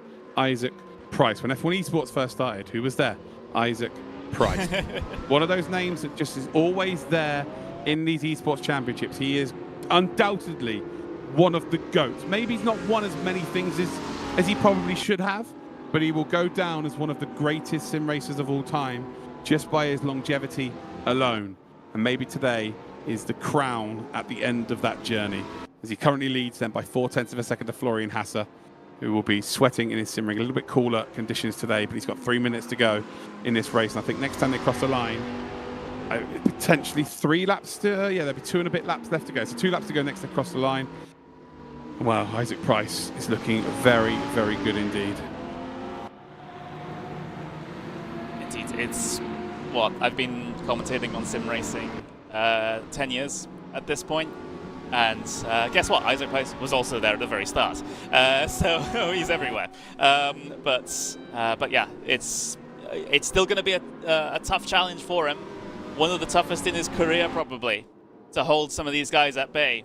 Florian Hasse has just been there, like just sort of shadowing him around the racetrack here at the moment. And of course, we have another qualifying session. We have another race to go after this one. Ooh, I tell you what. Crown a champion. I tell you what, this is the closest to Florian Hasse has been. If we're going to see an overtake in this race for P1, it is going to be coming right now. Through Parabolica, he is nearly underneath the rear wing of that McLaren. And I tell you what, Isaac Price will be feeling the pressure. He's got to go for it. He's got to send it. He is sending it down the inside towards the hairpin. We have a new race leader momentarily. Isaac Price reads it once again. He has the inside line on the switchback, gets across the body of the Lamborghini, and he leads once again. That one hand is back on the trophy as we come through the kink down towards the stadium section. Florian Hasse had to try it again, although he is going for the inside again, not quite going to work out. Isaac Price, though, not going to flinch, not going to give up that position, and he is not going to give this up easily. Still leads, 1 lap to go. And oh boy, are we about to see one more attempt into the hairpin. This is not over yet. It has to be. Like you said, the Hasse has to win this race to keep himself within a possibility of taking the championship at the end of today, pending catastrophe for some of the other drivers. If he wants to do it on his own merit, he's going to have to try and get the race win now. Coming out of the final corner then, the start of the final lap of the penultimate race of the season, and the front two start together.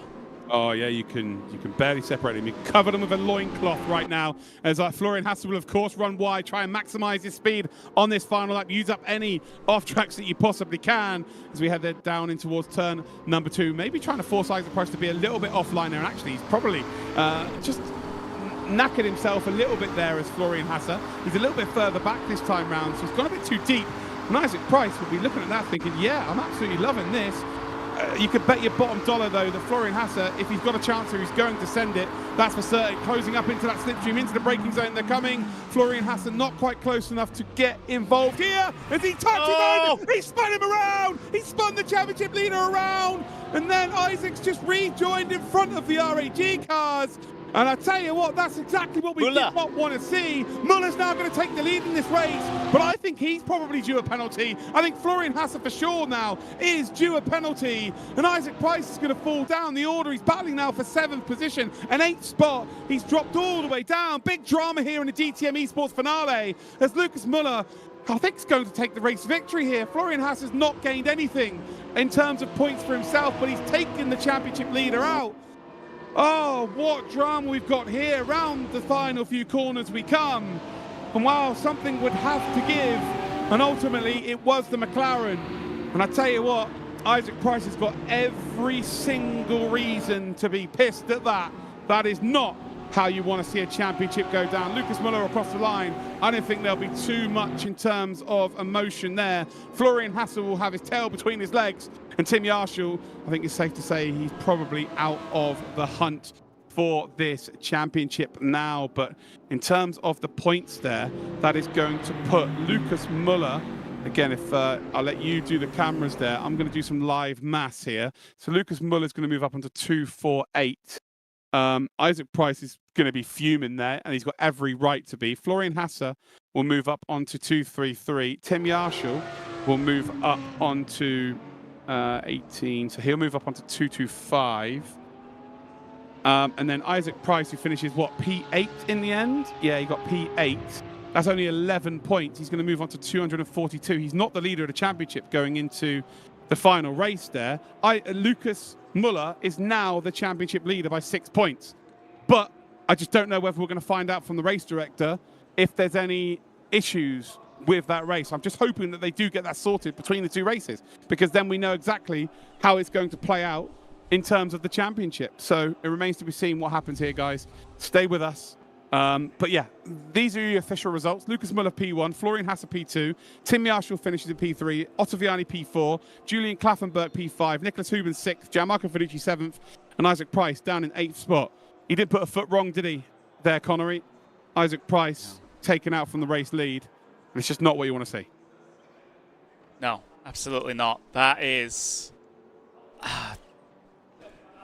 that's not the way to race in that situation. Yes, there was we were talking about how Florian Hasse needed to win that race to make this somewhat possible, but to tag the driver around on the exit of the corner like that, or rather in the middle of the corner,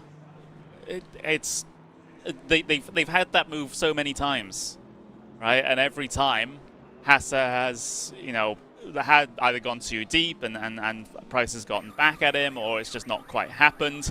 But that situation, he had all the opportunity to not hit Price, but he didn't take that affirmative that action to prevent the incident. Yeah, it's a little bit, yeah, just a little bit of a sour taste in the mouth from that one. We saw Lucas Müller and Klaffenberg have a little bit of a ding-dong, or Ottaviani, sorry, have a little bit of a ding-dong. And that was kind of just beyond the limit, I would say, maybe on the limit. But that last one was poor. Yeah. Yes. That's, yeah, well, I've just had confirmation that, yeah, even if, so it looks like Lucas Müller's good in terms of penalties. The championship order is 6 points advantage to Lucas Müller. So he leads the championship going into the final race of the championship.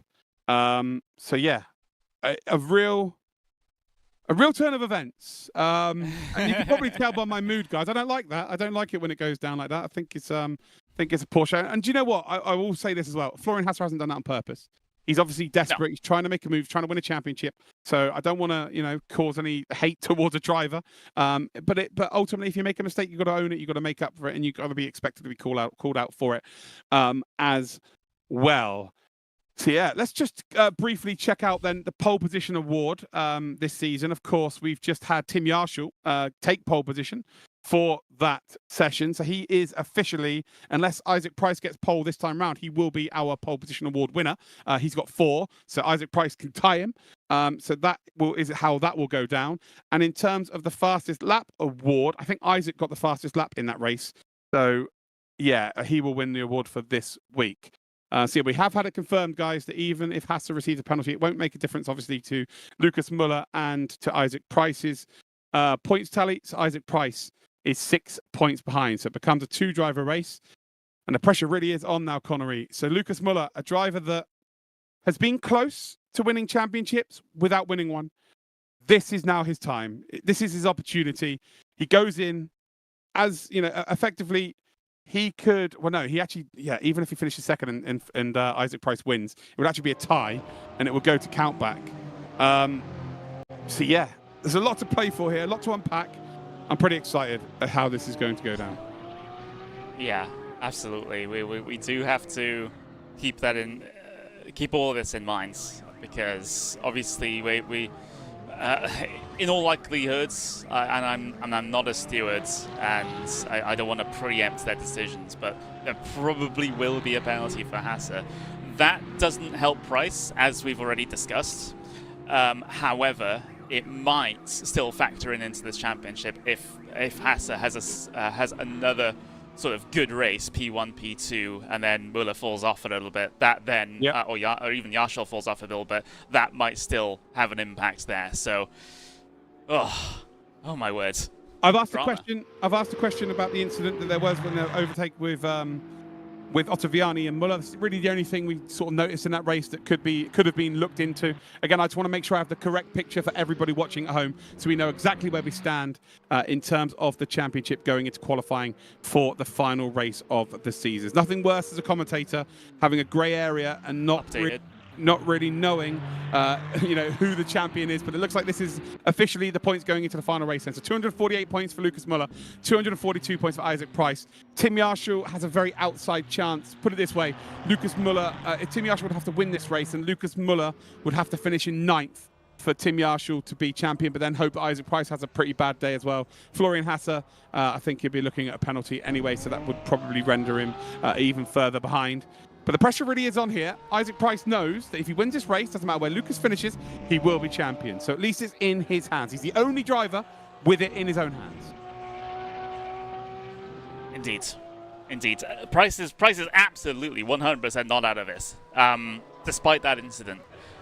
It does make things much more difficult, much more complicated coming into this final round, final race of the season.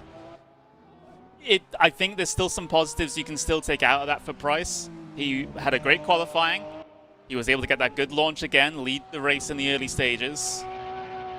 That's going to pay dividends in this second race as well if he's able to repeat that. Lucas Muller wasn't necessarily on the top of his game, like the tippity top in that first race. So, and when it's only a 6-point gap like it is right now, this is still very, very possible for Isaac Price to do this. It's just not as secure as it was essentially before that final lap. No, but this is why a championship is 12 races long.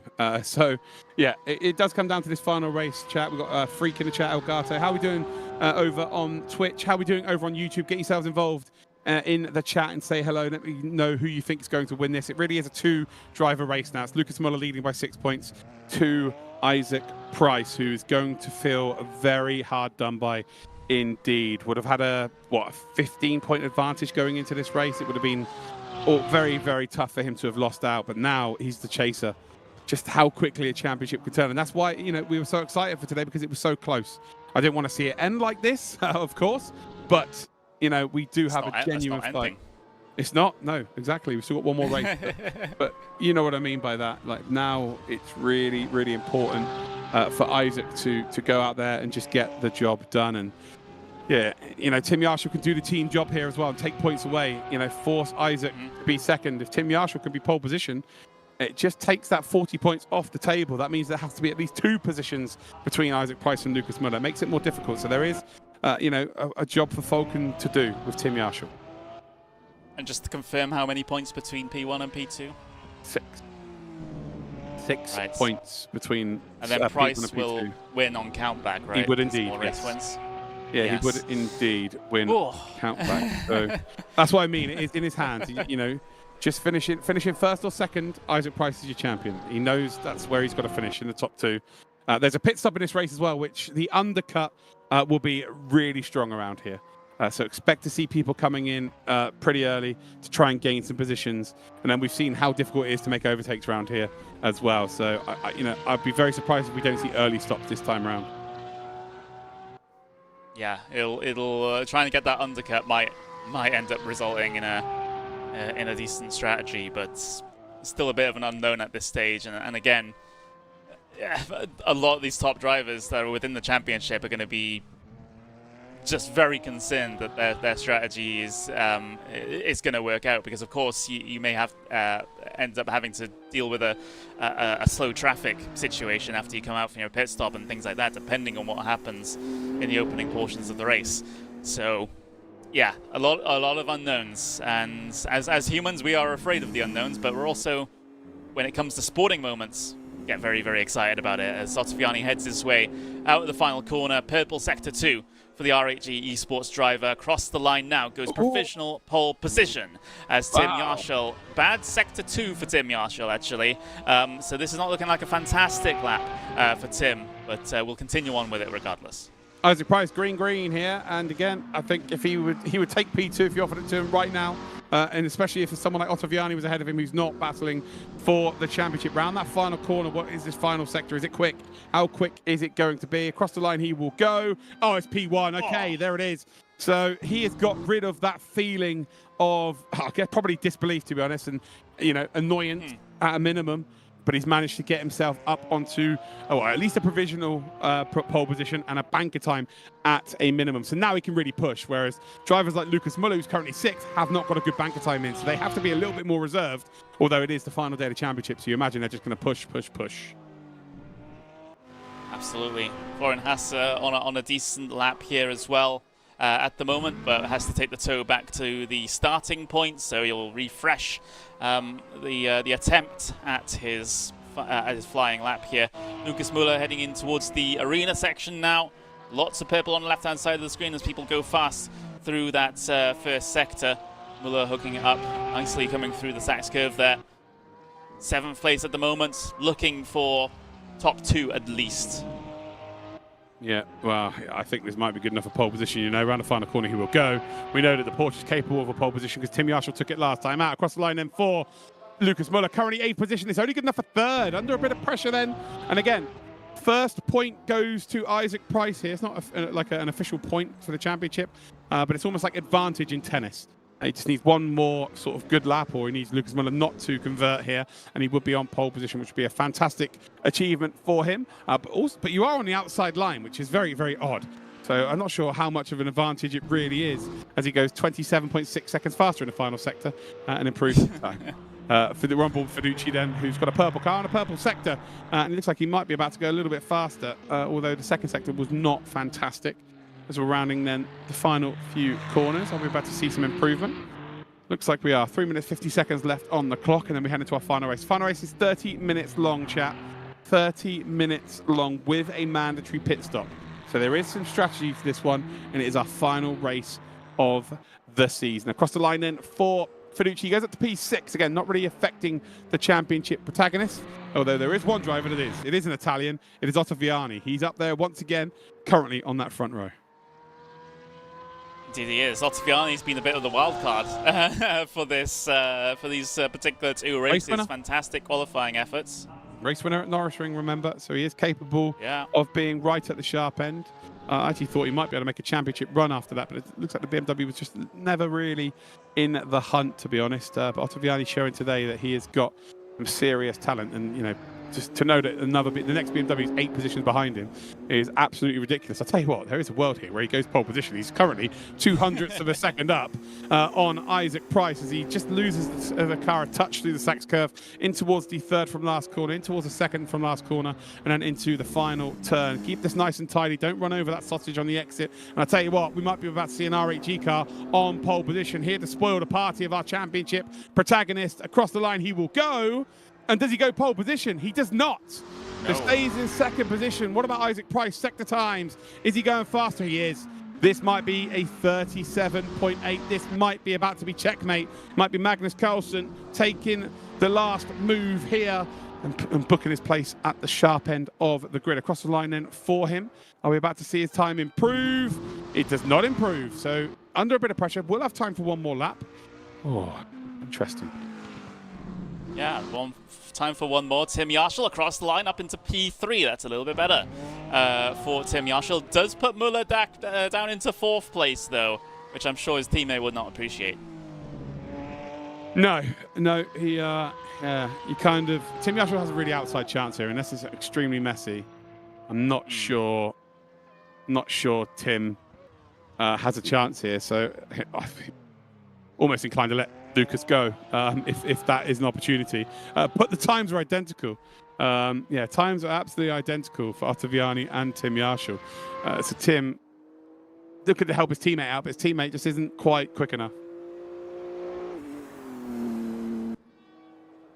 Lots of purple on the left-hand side. It's I'm not sure how RaceRoom does the sectors here. It makes sector 1 really, really short, and then gives like really long sector 2 and 3. So that's not always indicative of anything when you see so much purple through sector 1 there. You're looking more at the sector 2 times to tell whether or not someone is on a proper lap or not. Ottaviani, a little bit sluggish in sector 2. That's why he decides to back out. Muller's on a quick one. Muller is on a quick lap here. ladies and gentlemen. So Florian Haas is done. Lucas Muller's on a very quick lap here. This could be, if it's a good final sector, this could throw the cat amongst the pigeons. Across the line for him, it's a last chance saloon for Lucas Muller. Oh, it's pole. Oh, low. Isaac Price is in trouble here because Lucas Muller has done an unbelievable lap time. And wow, it was looking unlikely that he could challenge Isaac Price merely 10 minutes ago as Isaac was gallivanting his way to a race victory. A race spin has cost him a win and down to 8th position. And Lucas Muller, at the last time of asking, has chucked himself on pole position. Oh boy, how the tables have turned. Wow, 4 thousandths of a second faster. That is it. Look at the top 5. Covered. They were covered by 0.5 of a second in the last one. They were now covered by just over 1/3 of a 1/10 of a second this time around. 36,000 separates your top 5. A whole 1/10 separates your top 6. Wow. Well, if Isaac Price is to become champion, he has to overtake Lucas Muller in this race. This reminds me of 2021 DTM Trophy, where Ben Green had to overtake William Tregurtha to win the championship in the finale at the Norris Ring. We also had the final race where Maxi Gertz had to go out there and win to become champion and be ahead of Kelvin van der Linde and to be ahead of Liam Lawson. We have seen it in DTM time after time, and now we're about to see it in the esports version. We've normally, at this point, we know our champion. Right now, we have no idea. Isaac Price, though, will start on the inside. Oh boy, we are in for an absolute treat, Connery. We really are. This is the most nervous start for us, for the drivers, for maybe the viewers at home too. We know there is a history with Isaac Price and starting races. He's the best in the field at it. Can Muller deal with that pressure? The final race of an enthralling season, a season that's just had so many different race winners. Philip Drees has won a race, Ottaviani's won a race, Tim Yarsh has won multiple races, Lucas Muller has won races, Isaac Price has won races, Florian Hasse has won a race. And it comes down to the very final race of the season. Who will come out on top? Who will be the DTM Esports Champion 2025? Lucas Muller comes into this final race 6 points clear of Isaac Price. Isaac Price has to win this race and it will be tied, and on count back he would become the DTM Esports 2025 champion. It is as simple as that. Ottaviani is a shield to Tim Yarshall and Florian Hasse, who are relatively not in this race hunt or indeed championship hunt. It is all about the front two. So as it stands, if Lucas Muller was to cross the line and win this race, he would finish 12 points clear, and it would be another German who would be our champion. It would be the 3rd time a German would be champion. We've had a German, we've had a Slovenian, we've had a German, and this time it could be either a German or an Englishman. I have got no favourites. I may be English, but I have got no favourites here. I just want to see a fun and fair fight for this championship into the Mercedes section on this formation lap. They're about to go 2 by 2 behind the Cupra pace car, the safety car. We are partnered, just like the real DTM, with Cupra. Remember, ladies and gentlemen, if you want to get yourself involved in RaceRoom, after this race, after this championship finishes, RaceRoom will be free to play for a full month. Go to raceroom.com or indeed go to Steam and download RaceRoom there. All the content is available to race for free against your friends or whatever you want to do. It is a fantastic, fantastic, underrated service, I must say. It's got some of the best racing championships that are updated each and every year with the new cars. And you'll also be able to see these esports liveries come to the game very, very soon.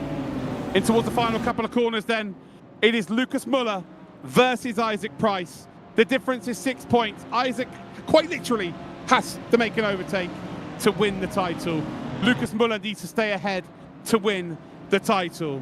We've had 11 races in our 2025 season. We are in the 12th and final race. All we're waiting for now, are those green lights to get us started for the DTM Esports Finale 2025. We're off and we're running down towards turn number 1. The kick, Isaac Price with a wonderful start once again. Will sweep through and potentially take the lead. Lucas Muller trying to hang on, and the two Falcon teammates get together. They're in it together, and it looks like Tim Yarshall is going to get ahead. Lucas Muller's dropped now from first down to third as Tim Yarshall sends it up the inside of Isaac Price. Is there contact? There is contact between the two of them, and all of a sudden Florian Haas is involved here as they come through Parabolica down towards the hairpin. Isaac Price momentarily gets into the lead, but it's only short-lived as Tim Yarshall is now back there down towards the hairpin. Tim Yarshall moves over to the far right of the circuit to indeed defend that inside line. I think we might go 3 wide here. Isaac Price is going to go around the outside. Florian Haas sends it in deep. It's going to cause contact with Tim Yarshall. Lucas Muller's trying to get involved here. Isaac Price just about stays ahead. Oh my God, what a first lap. This is not over either as they all pile in towards Mercedes. Yarshall leading them into there. Isaac Price around the outside of Florian Hasse here as they try to battle wheel to wheel through this section. It's Lucas Muller looming in behind as well, ready to pick up any pieces. Muller goes all the way to the driver's right-hand side, looks for the opening on his championship rival, coming through into the arena section. Isaac Price is able to hold it well, gets the, holds on in towards the Sachs curve. But this is perfectly played by Tim Yarshall. So Tim Yarshall right now wins this race, does not win the championship, but he forces Isaac Price to have to make a couple of moves here. He forces Lucas Muller right now in P4 wins the championship. It really is as simple as that. This is fantastic stuff from Tim Yarshall. He's doing the team job. Of course, you know, going out there and winning the race is a minimum for him, right? That's exactly what he needs to be going out there and indeed doing. But in terms of the points, it'd be 265 for Tim Yarshall. Florian Hasse would move up onto, well, actually, he would move up onto 277. He'd move on to 277, or it would be 267, should I say, sorry. Lucas Muller, who's currently in 4th position, would be getting 27 points. That would move him up onto 285. No, hold on, what am I talking about here? No, 275. Altiviani's trying on Lucas Muller. Oh, that was a bit of an awkward situation down in towards the hairpin. Altiviani doesn't care that there's a championship fight going on. He wants to get himself further up this field, and he does get himself towards the outside, coming in towards turn number 6 then. Lucas Muller, this is the last thing that he would have needed, as he has to try and defend from the BMW now. He does just about, but the opening's still there on the inside as well. Turkka Hakkinen, with a surprisingly good race, is also involved in this. This is the last thing Muller needs. Oh, this is the last thing that Muller needs right now. The gap is 3 points. So right now, Lucas Muller is ahead of Isaac Price by only 3 points. If he was to drop this position, it would be a tie again, and then it would go to Isaac Price on countback. So yeah, Isaac Price right now is hoping and praying that Ottaviani does get ahead. Oh my God, the drama here, Connery. This is fantastic stuff. If you've tuned in for this finale and you're enjoying yourself, please let us know in the chat. So Isaac Price has got that gap now on Lucas Muller, and effectively he needs to just gain 1 position. If he can gain 1 position here, he is absolutely golden. So it's still in Isaac Price's hands, but we know that Lamborghini comes alive. Expect to see Isaac Price pit at the earliest possible opportunity and then try and get track position. Earliest possible opportunity that doesn't get him stuck in traffic. That's the main thing. Depending on what the other drivers also decide to do, it's very, very tough to judge in these sorts of situations. But this gap is really going to help out Isaac Price. He's not under immediate threat from his championship rival as he was so previously. Here comes Ottaviani again. A look to the inside. No commitment this time around. Hakkinen and Huben going side by side in the background there. As Muller pushes a little bit wide. There's an advantage. There's a slight little difference in pace there for Ottaviani to try and leverage into Mercedes. Look at him, he's almost pushing him. Yeah, he's going to try and get the outside line here once again. He might look to do a little bit of a fake there, decides against it. Lucas Muller is just about hanging on here. All of a sudden, Fiducci is under a lot of pressure from Turkka Hakkinen. Hakkinen lost a position by running a little bit wide. He's got past Huben once again, but it's just fantastic racing all over the show right now. Isaac Price, though, is all of a sudden the biggest fan of Alessandro Ottaviani. Of course, a race winner out of the Norris Ring, knows he can get the job done, but Isaac Price right now is losing the championship by 3 points, even though he's ahead of Lucas Muller. He needs Ottaviani to get ahead here of Muller. Then it's a tie at the top end of the championship, and it would go to countback. They'll both be on 272 points, but as it stands, it's 275 to Lucas Muller and 272 to Isaac Price. This is fantastic. Yeah, this is incredible. I mean, you think about the DTM Esports seasons we've had previously where it's been sealed by the time we get to the final race. And now we have the possibility that under the right circumstances, it will be a championship, will be won or lost based on countback and the tied points at the front of the field. My words. Yeah, this is absolutely unbelievable. I need to make sure, has Isaac Price got more race wins than Lucas Muller? I think Lucas has got 2 race wins, and has Isaac got 3? Again, we need to get, we need to have a look at that. But I think on countback, Isaac Price wins the championship. If it doesn't matter right now, Lucas Muller is leading by points. So as it stands, the point is as it stands. As you can see here, once again, up the inside of the kick, we've got Foot with Dan in the chat, who's never watched this before. Oh! Contact between the 2 of them! Muller drives into the side of the BMW, and he's freed himself up then. And wow, that's definitely going to be looked at for sure. 100%. He's just driven into the side of him. And wow, he's now free to go up into P4. And now that forces the issue. Isaac Price now has to overtake. So it's all of a sudden gone from Lucas Muller looking like he's going to lose the position to Isaac Price has to make a move. Pit window is literally about to open here. I don't think they're quite going to get to the pit entry by the time it opens. No, they're not. So they're going to miss out by about 15 seconds. But Isaac Price has now got all of the pressure on his shoulders. My God, this is just drama at its finest.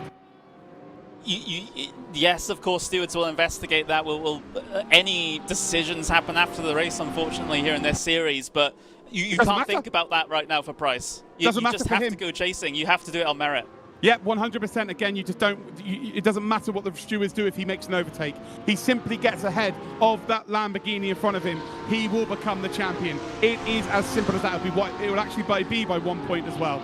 So it wouldn't be by any count back or any of that rubbish. It would quite literally be 1 point advantage for Isaac Price. He'd move up onto 276, and then it'll be 275. This is just fantastic stuff. And again, Isaac just needs to be a little bit more calculated than what Florian Hassel was earlier on. But this is the dream as a commentator. We have had 3 championships that were done and dusted by the final race. Done and dusted by the final race. But this time, it is still alive with 20 minutes to go of this championship. And Isaac Price is right in the fart box now of that Lamborghini. Indeed he is. A couple of people getting themselves speeding in the pit lane. Hopefully something as simple as that doesn't affect the championship either with when these guys decide to come down. I think he does it now. I think he does it now. Sorry to cut you off, Connery. I think he does it now. I think Haas is holding them up here. Get fresh boots on, get track position. You probably back yourself to be faster at the last stage of this race as he's got the inside line here. Does he commit to it? Does he commit to the early sub? He does. There it is. I love it. I love these being proactive here. We've just seen too many times this season where drivers have just left it to chance. He's decided to come in early. He's tried the Saxon Ring strat here, and it will be so interesting to see how this plays out. Nobody follows him in from the front group. Isaac Price, maybe one of the older statesmen here, but he is using all of that experience to his advantage. Love to see it. Nobody follows Isaac Price in, even down in towards the mid-pack. The first one that... He should have a load of clear track because of this as well. So that should play into his favour as well here.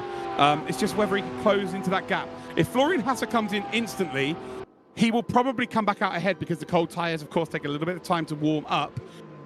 But this is fantastic from Isaac Price. He's not relying on anybody else here. All he's trying to do is he's trying to go out there and win the championship. He wants to grab it by his own devices, and he's doing exactly that. As we see, the fastest formation lap in the world in the background. Is there an element of having to avoid an altercation with Muller? Because if you have to pass him on merit on track, then there's always the risk that a similar sort of incident, like in what happened in race 1, was going to happen again as tempers boil over. I think it's more of a emotional decision too on the part of Isaac Price to go, okay, I'll do this I'll try to do this as a strategy in the pit stop rather than try and pass him out on circuit because I don't trust him. That's a really good point. That was going to be my next point as well, to be honest. As the leader comes in, Tim Yarshall comes in, and Florian Hasse now has clear track. I think it's probably the good idea there from Florian Hasse. And now we're going to get a really good look as to exactly where Isaac Price is. If we can go on board with him, he's P16 right now. Oh, he's got plenty of clear track ahead of him. So Isaac Price then, with a massive opportunity, you know, one lap probably isn't enough to get ahead of Tim Yarshall, but let's watch the side-by-side. If he comes out right behind him, well, does Tim do the Sergio Perez, right? You know, at Abu Dhabi. Does he slow him down to try and bring Lucas Muller back into this? Does he slow him down that Florian Hasse takes the lead of this race? I'm just not sure how this is going to play out. Here we go then. We're about to see a bit of a side-by-side exit of the pits. And has Isaac Price managed to manufacture himself a position? Where is Tim Yarshall? He's not even been dropped to the jacks, but he's right at the end of the pit lane here. And I'll tell you what, I think Isaac might have him. This is going to be so close here. Has the early pit stop worked out? He's in behind him. He's got the momentum, though. Has he closed that gap? I think it might be pretty much exactly the same, to be fair. No, I think it's where Florian Hasse was. He might have jumped Florian Hasse, and his tyres are going to be up to temperature. He's got a gap to push into. He's got the slipstream here. He might have just made the decision that has won him this championship. It remains to be seen exactly what happens here. Florian Hasse, though, has just done the fastest lap of the race, but does he come into the pits now to cover it off? It was a poor lap last time from Lucas Muller, 138.7. Hasse did a 138.4 that last time by. So is Hasse going in? No, he's continuing, staying out. It doesn't really matter what Lucas Muller does now. He hasn't got the pace to challenge that top 3. I think we've established that in this race. He's made a mistake. He's got involved in an altercation with Ottaviani, which has rendered him out of that top 3 battle. He is begging and pleading that Florian Hasse can get second in this race and his teammate Tim Yarshall wins out. But I just think that Isaac Price has played an absolute blinder here. My only worry is that there's going to be a silly move again, and he will be thinking about that. He will have in his back of his head that if Hasse is behind him, that move is on, isn't it? That potential move is on. So it's really weird here. He's got everything against him as Isaac Price. It's almost like he's fighting with his hands tied behind his back. But if there's one driver that can fight with his hands tied behind his back, it is Isaac Price. 16 minutes, 56 seconds left to go in this race. And as you can see, he's closing that gap to the leader here. And Florian Hasse might be in a little bit of trouble. The lap time. 138.3 from Price. From Hasse, 138.5. 2/10 of a second out that lap. He might have got him. He might have got him here. And the longer that Florian Hasse leaves this, ultimately, the more chance that Isaac Price will eventually be ahead of him. But you know that Florian Hasse will come back at him later in this race because the tyres will be significantly better. It's, oh God, I still have absolutely no idea how this is going to play out. All I know is that if Isaac Price is ahead of Florian Hasse, he will be on 276 points. Lucas Muller will be on 275. There will be 1 point difference between the two of them. He doesn't come in again. And again. He's splitting it bang down the middle. He's gambling on being quicker at the end of this race. Yeah, if you're Lucas Muller right now, you're just like, you're watching all of this happen around you. You can't really affect it in and of yourself. You're, at least at this stage in the race, I have no idea what will happen later, but at least at this stage of the race, it's kind of a little bit out of his hands. I love the fact you said a little bit later. There's only 15 minutes left of this whole season.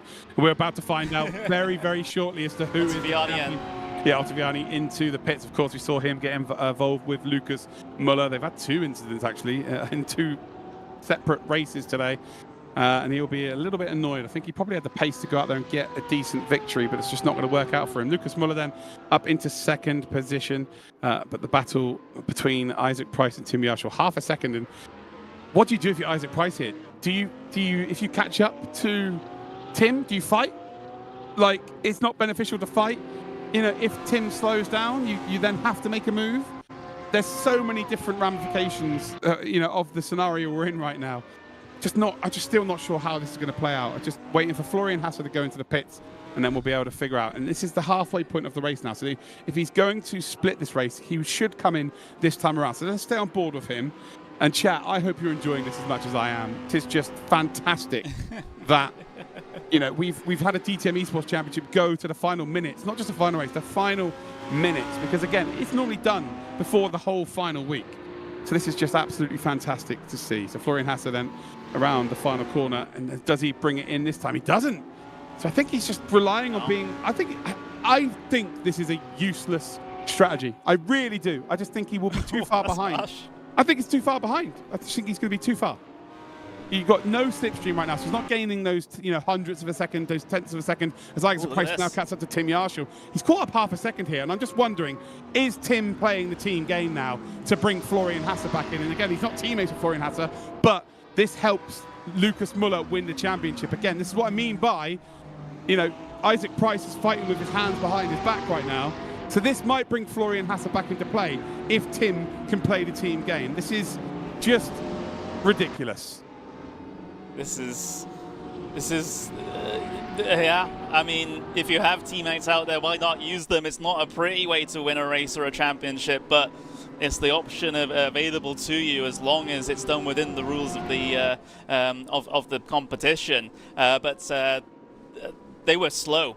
Yarshall and Price were slow through that last lap. 1:39.5 for Yarshall, so there must have been a mistake. 1:39.1 for Isaac Price. Florian Hasse ended up gaining about half a second on both of them that last lap due to, I guess, some form of error from Yarshall. Yeah, I'm just not sure it's particularly a mistake here. I think this might be the team game coming into effect here. Again, this could be a blinder now for Florian. Yeah, you can see how much slower he's going into that corner.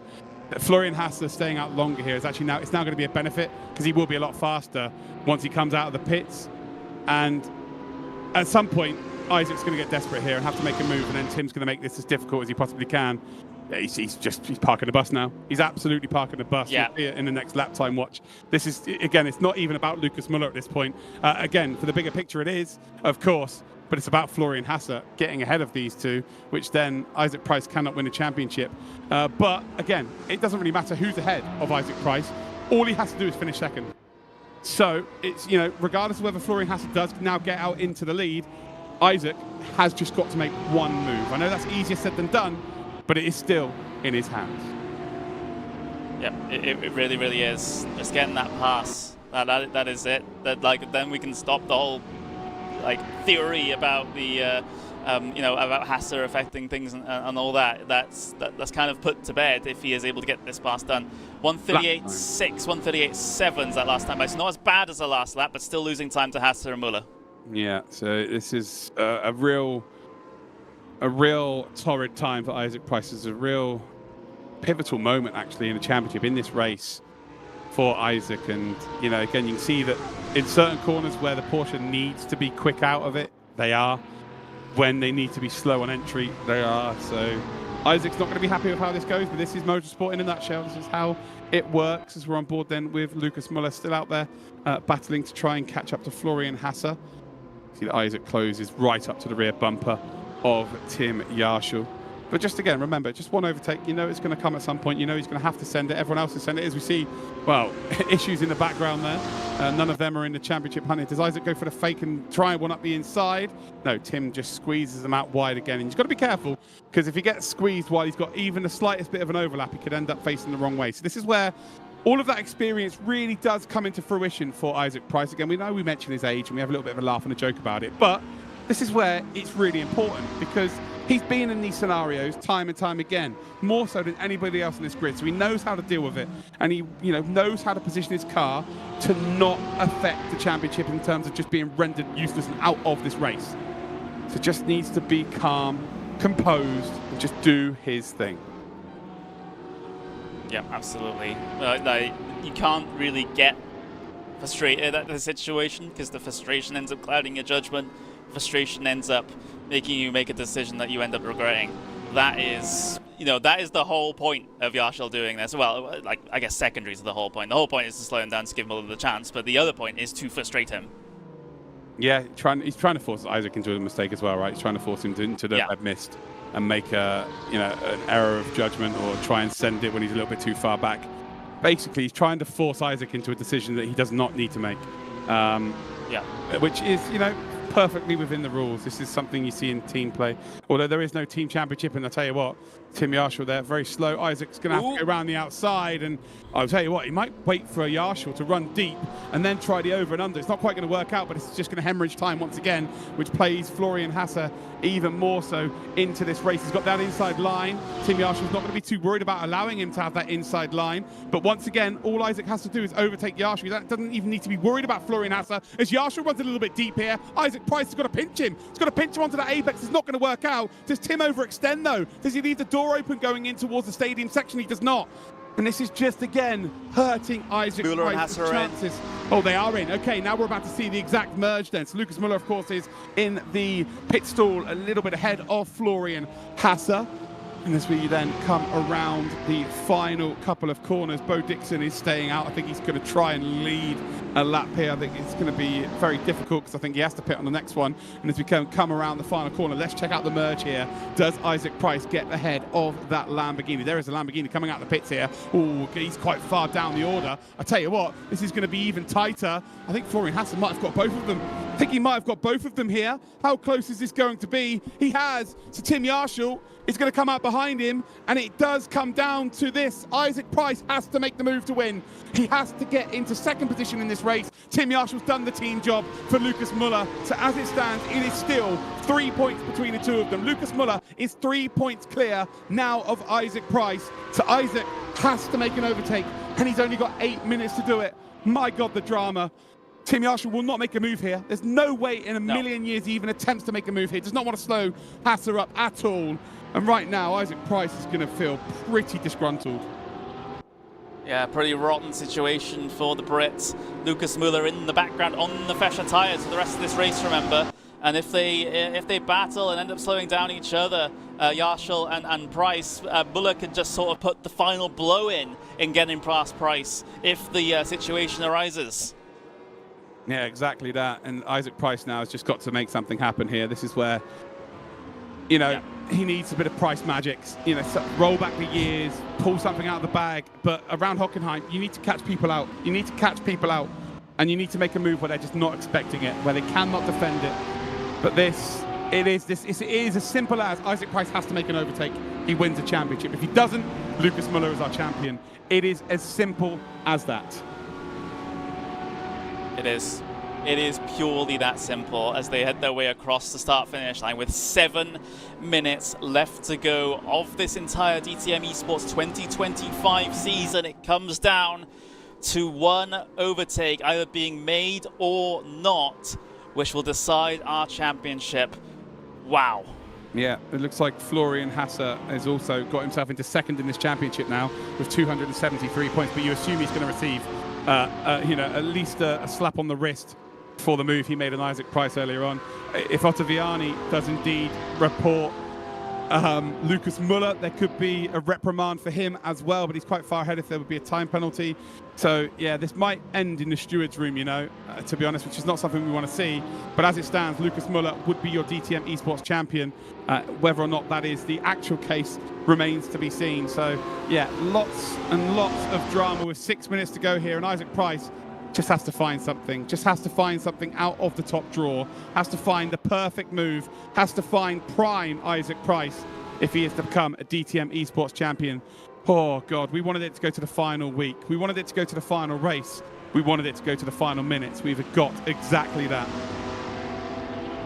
Yeah, and Hasse, despite the fresher tyres, he's not pulling away from this grouping whatsoever either. So the race leader perhaps not quite having the pace even on the fresher tyres compared to everything else, unless he's just sort of taking it a little bit easy at this stage. I'm not sure why you would in this situation, considering there's still a universe where potentially you could get it done pending any catastrophes happening behind. But yeah, this is so close, and Price hasn't been that sort of in the region to be able to overtake here on the last couple of laps at least. And Müller gained about 3-4 tenths of a second that last time by. Oh, okay, again, it doesn't matter if Lucas Müller catches up right now. Isaac Price has got one objective and one objective only, and that is to get ahead of that Porsche in front. He has got that slipstream, he's underneath that rear wing, and I tell you what, he might be close enough here. He has to produce some magic. He has to make an overtake here. He has got that overlap as we come down towards that braking zone, in towards the hairpin, and Tim Yarshall will have to hug that apex, and he's waiting for him to run a little bit deep there. Isaac Price then on the power a little bit earlier. We'll have that inside line as we come down towards the kink. Has the speed advantage. Is this the move to win the championship? They go through the kink in towards the Mercedes section. Tim Yarshall very aggressively just about holds on to the position, and now Lucas Müller does get involved. And if he's going to make this work, it has to be perfect. He has to be perfect. Tim Yarshall's making that Porsche so wide. Just to double check, because I know there's some questions. If Price makes his way through here and Yarshall lets Müller overtake as a bit of team orders, quote unquote, does that matter? Well, you probably think that's going to happen, right? So as it stands, Lucas Müller's in the box seat to win this whole thing. It's just not the way you want to see it end, but ultimately that is some race. But I'm sure that's probably because there's no team championship. I'm sure that would be against the regulations. Like, there's loads of championships out there where there's not a team championship and that regulation's in there. So, yeah, I'm not sure on that, whether that would actually be allowed. But all I know is that Isaac Price is now not as close as he once was. And it just doesn't really matter at this point. He has to make an overtake. It is as simple as that if he is to become the DTM Esports champion. But Lucas Müller has got the best seat in the house. He'll just be hoping that Isaac doesn't close up, doesn't get any closer. And it just stays exactly like this.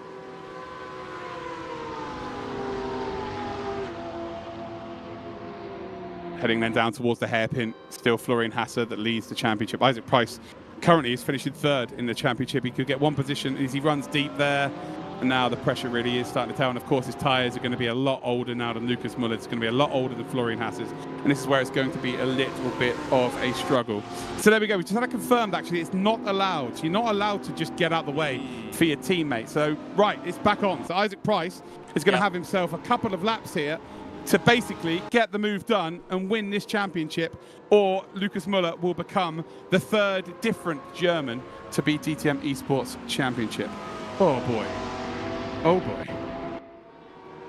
Yeah, so that's the official line from the rulebook and from the stewards. Team orders not allowed.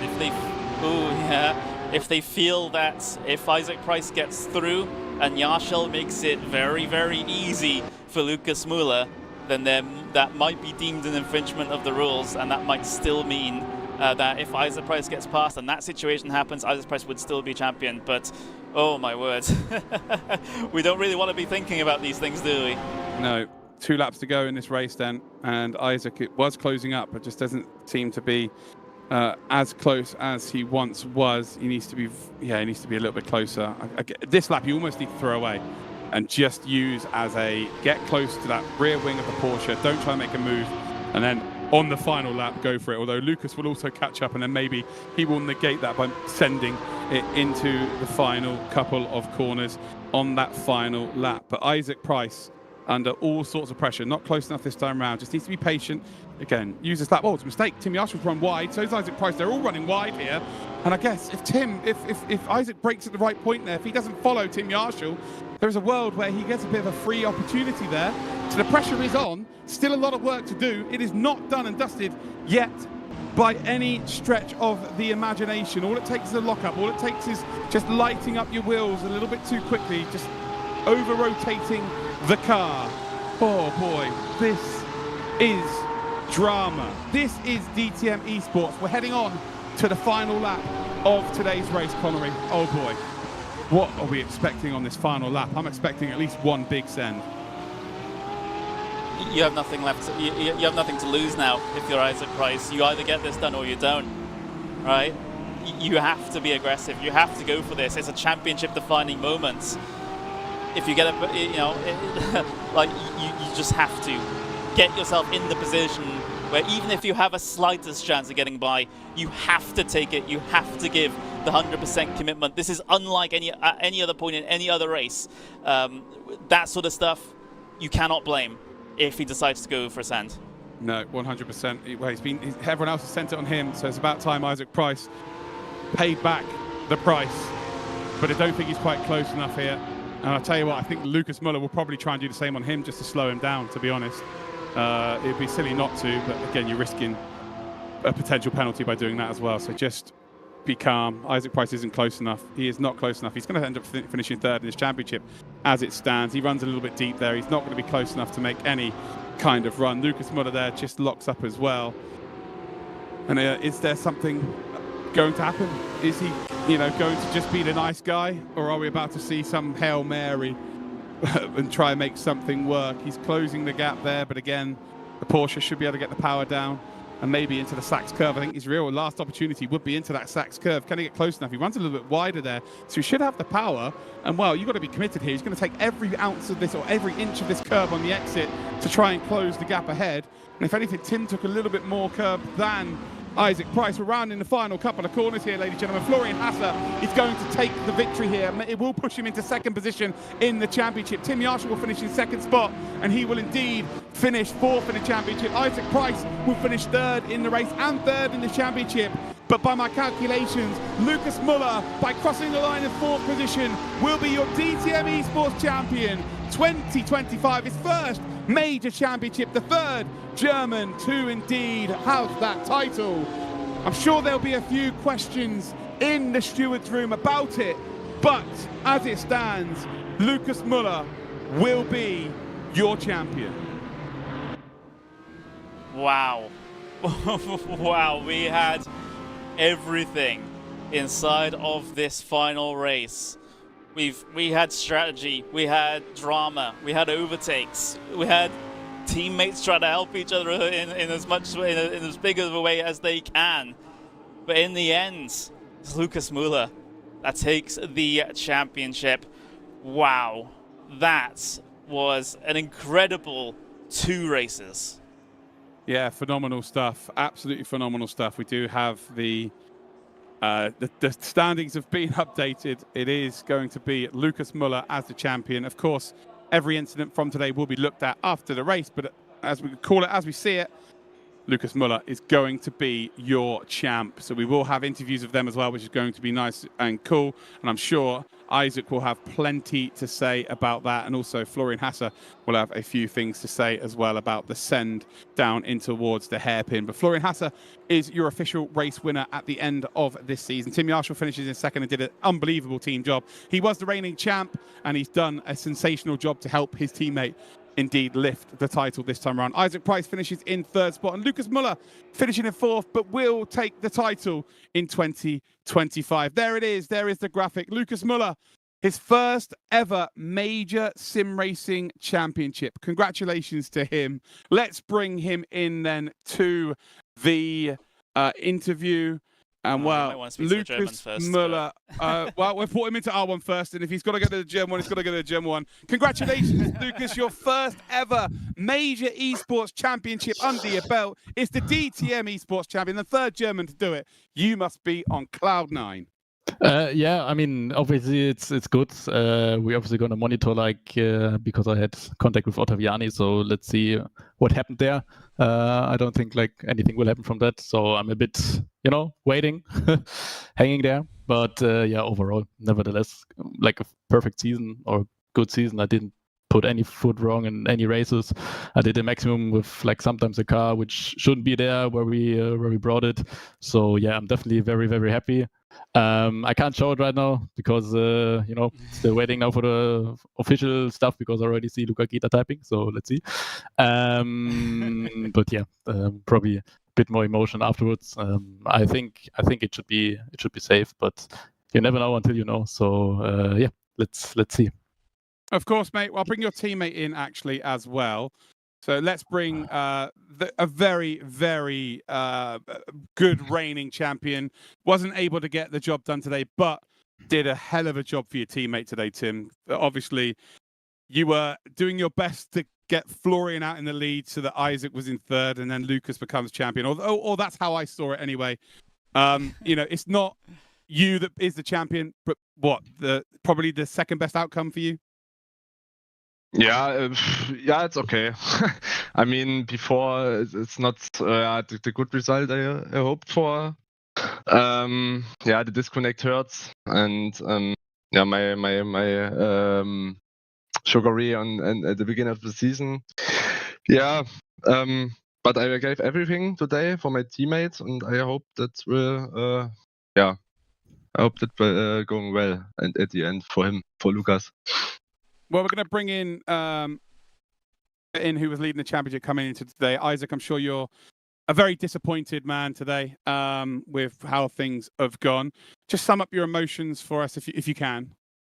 Yeah, I mean, it's one of those things, like what you're afraid of before the event is not that things outside of your control take it away from you. It's, that you don't perform well yourself. So, I mean, from my side, I felt like I did my job pretty well. Obviously, in race 1, I was winning the race. And on the last lap, when there was no chance to overtake anymore, I've been hit from behind. Obviously, you need to look at the replay. I don't want to accuse anything of being intentional. But it was pretty clear in the rules all season and also today clarified that team orders aren't allowed. And it was pretty clear that there were team orders going on in that second race. So, yeah, it was frustrating from my side. But it's one of those things like the stewards are going to have a look at it and see if they come on my side or if they do nothing. Obviously, I can't predict how things are going to go with that. But I mean, my mentality the whole season has been to focus on controlling the things that I can control. And, I've tried to do that the whole season. I haven't really had any bad performances. I've, performed well consistently. I've done my side. And I'd like to be here saying, congratulations to Lucas for winning the championship. But obviously, I don't really know if I can do that because I think there was quite a lot of stuff that shouldn't happen in races today. Yeah, well, fair play to being. You seem very, Isaac. I've known you a long time. You don't get overly emotional, and you're keeping yourself within yourself now again today, which is admirable. And I'm sure whatever was in those races that you feel were misdemeanors will be looked into, and then there'll be a resolution after. From your side, how did you call it? Because obviously, my opinion is obviously going to be biased, right? So what matters is how others see it from outside. The send into the hairpin was the send into the hairpin. I think that's cut and dry. The rest of it would have to be looked into a little bit more in depth, right? As a commentator, I'm seeing cars go vroom, and that's kind of the extent of it. We don't get to see all of the telemetry, but I think you've got grounds to be a little bit disappointed. Yeah, well, I mean, I'd be disappointed no matter what, but I'm obviously just coming out of the car saying my initial thoughts. The last thing I want to do is to be a bad loser or anything like that. But there's post-race stewarding, so you have to go down those processes and see what happens. But I mean, from my side, it was always going to be a tough season. You're competing against a group of good drivers, and generally speaking, the group of good drivers working together beats the individual driver working. I mean, not on my own. That's actually one thing I remember.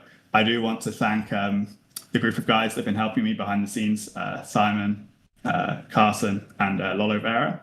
Yeah, they've been really helpful. I wouldn't have been able to fight for the championship without their help. Simon, my engineer today, was very helpful getting me refocused for race 2. So massive thanks to them. And onwards. Regardless of what happens in the stewards' room, guys, I will say one thing. In terms of a DTM Esports Championship, I've been with Connery for every single one of them. And this has been by far the best championship we've ever had to commentate. So, again, regardless of what happens today, congratulations on putting on a fantastic show for us at home. Yeah, thank you. Thank you. All right. Oh, there we go. Lots of frustration there, Connery. And I'm an advocate of people being honest. And not sugarcoating it, and especially commentators and people involved in a championship. I feel like you have to have some sort of a say on it as well. And Isaac Price has every reason to be miffed today because he's had a race win taken away from him in the first race, which I think is cut and dry. I don't think the second race, in terms of team orders or whatever, we can call it as we see it, but we don't have the telemetry. We don't have all of that data, so we can only go by the information we have. A bit of a shame for the season to end as it has done, with a little bit of a cloud over it. But I do stand by my words. It has been the best DTM Esports Championship for a neutral we've ever had. And I mean, Isaac. I mean, he does come away with something today. Just muted yourself by accident, by the way. I haven't muted myself on the stream, but I've just muted myself for a thing. But either way, it's he comes away with the fastest lap award, which I guess is small consolation. I can't hear Connery, so yeah, I'm not sure. Maybe you can hear him on a broadcast. Maybe you can hear me on a broadcast. I don't know what's going on, but let's take a look at the awards if Connery can hear me, and we'll do the fastest lap and the pole position awards as well. And then we'll have one final look at the championship standings. Yeah, absolutely. See, a few people are a little bit frustrated in the chat as well. And you've got every right to be. If you've watched this championship and you've invested your time into this championship, guys, you've absolutely every right to be emotional about it. If you're not, then what are we creating? What are we creating? Again, I don't know if you can hear me. If people could, oh, there we go, Connery, you're back. Yeah, you completely disappeared. Completely disappeared. I was just saying to the chat, these people have invested their time into this, and if they're, emotionally invested, they've got every right to show their emotion in chat as well. And I again got massive time for that. So if you could be miffed if your favorite driver indeed didn't get the result that you wanted, of course you should be. You've got every right to be as angry as possible. And again, maybe I'll get a telling off for telling it how it is, guys. But I'm a commentator, and I'm here just to tell the story of what I see in front of me. Tim Marshall then with the pole position award winner for today as well. Look at his smile on his face. Not as big a smile as he had when he first went pole earlier on today. Let's go and check out then the award for the fastest lap. Yeah, there we go. And it does go to one Isaac Price. So he has something coming out of this race. So he's got a speaker to write a speech and really say it loud to everybody.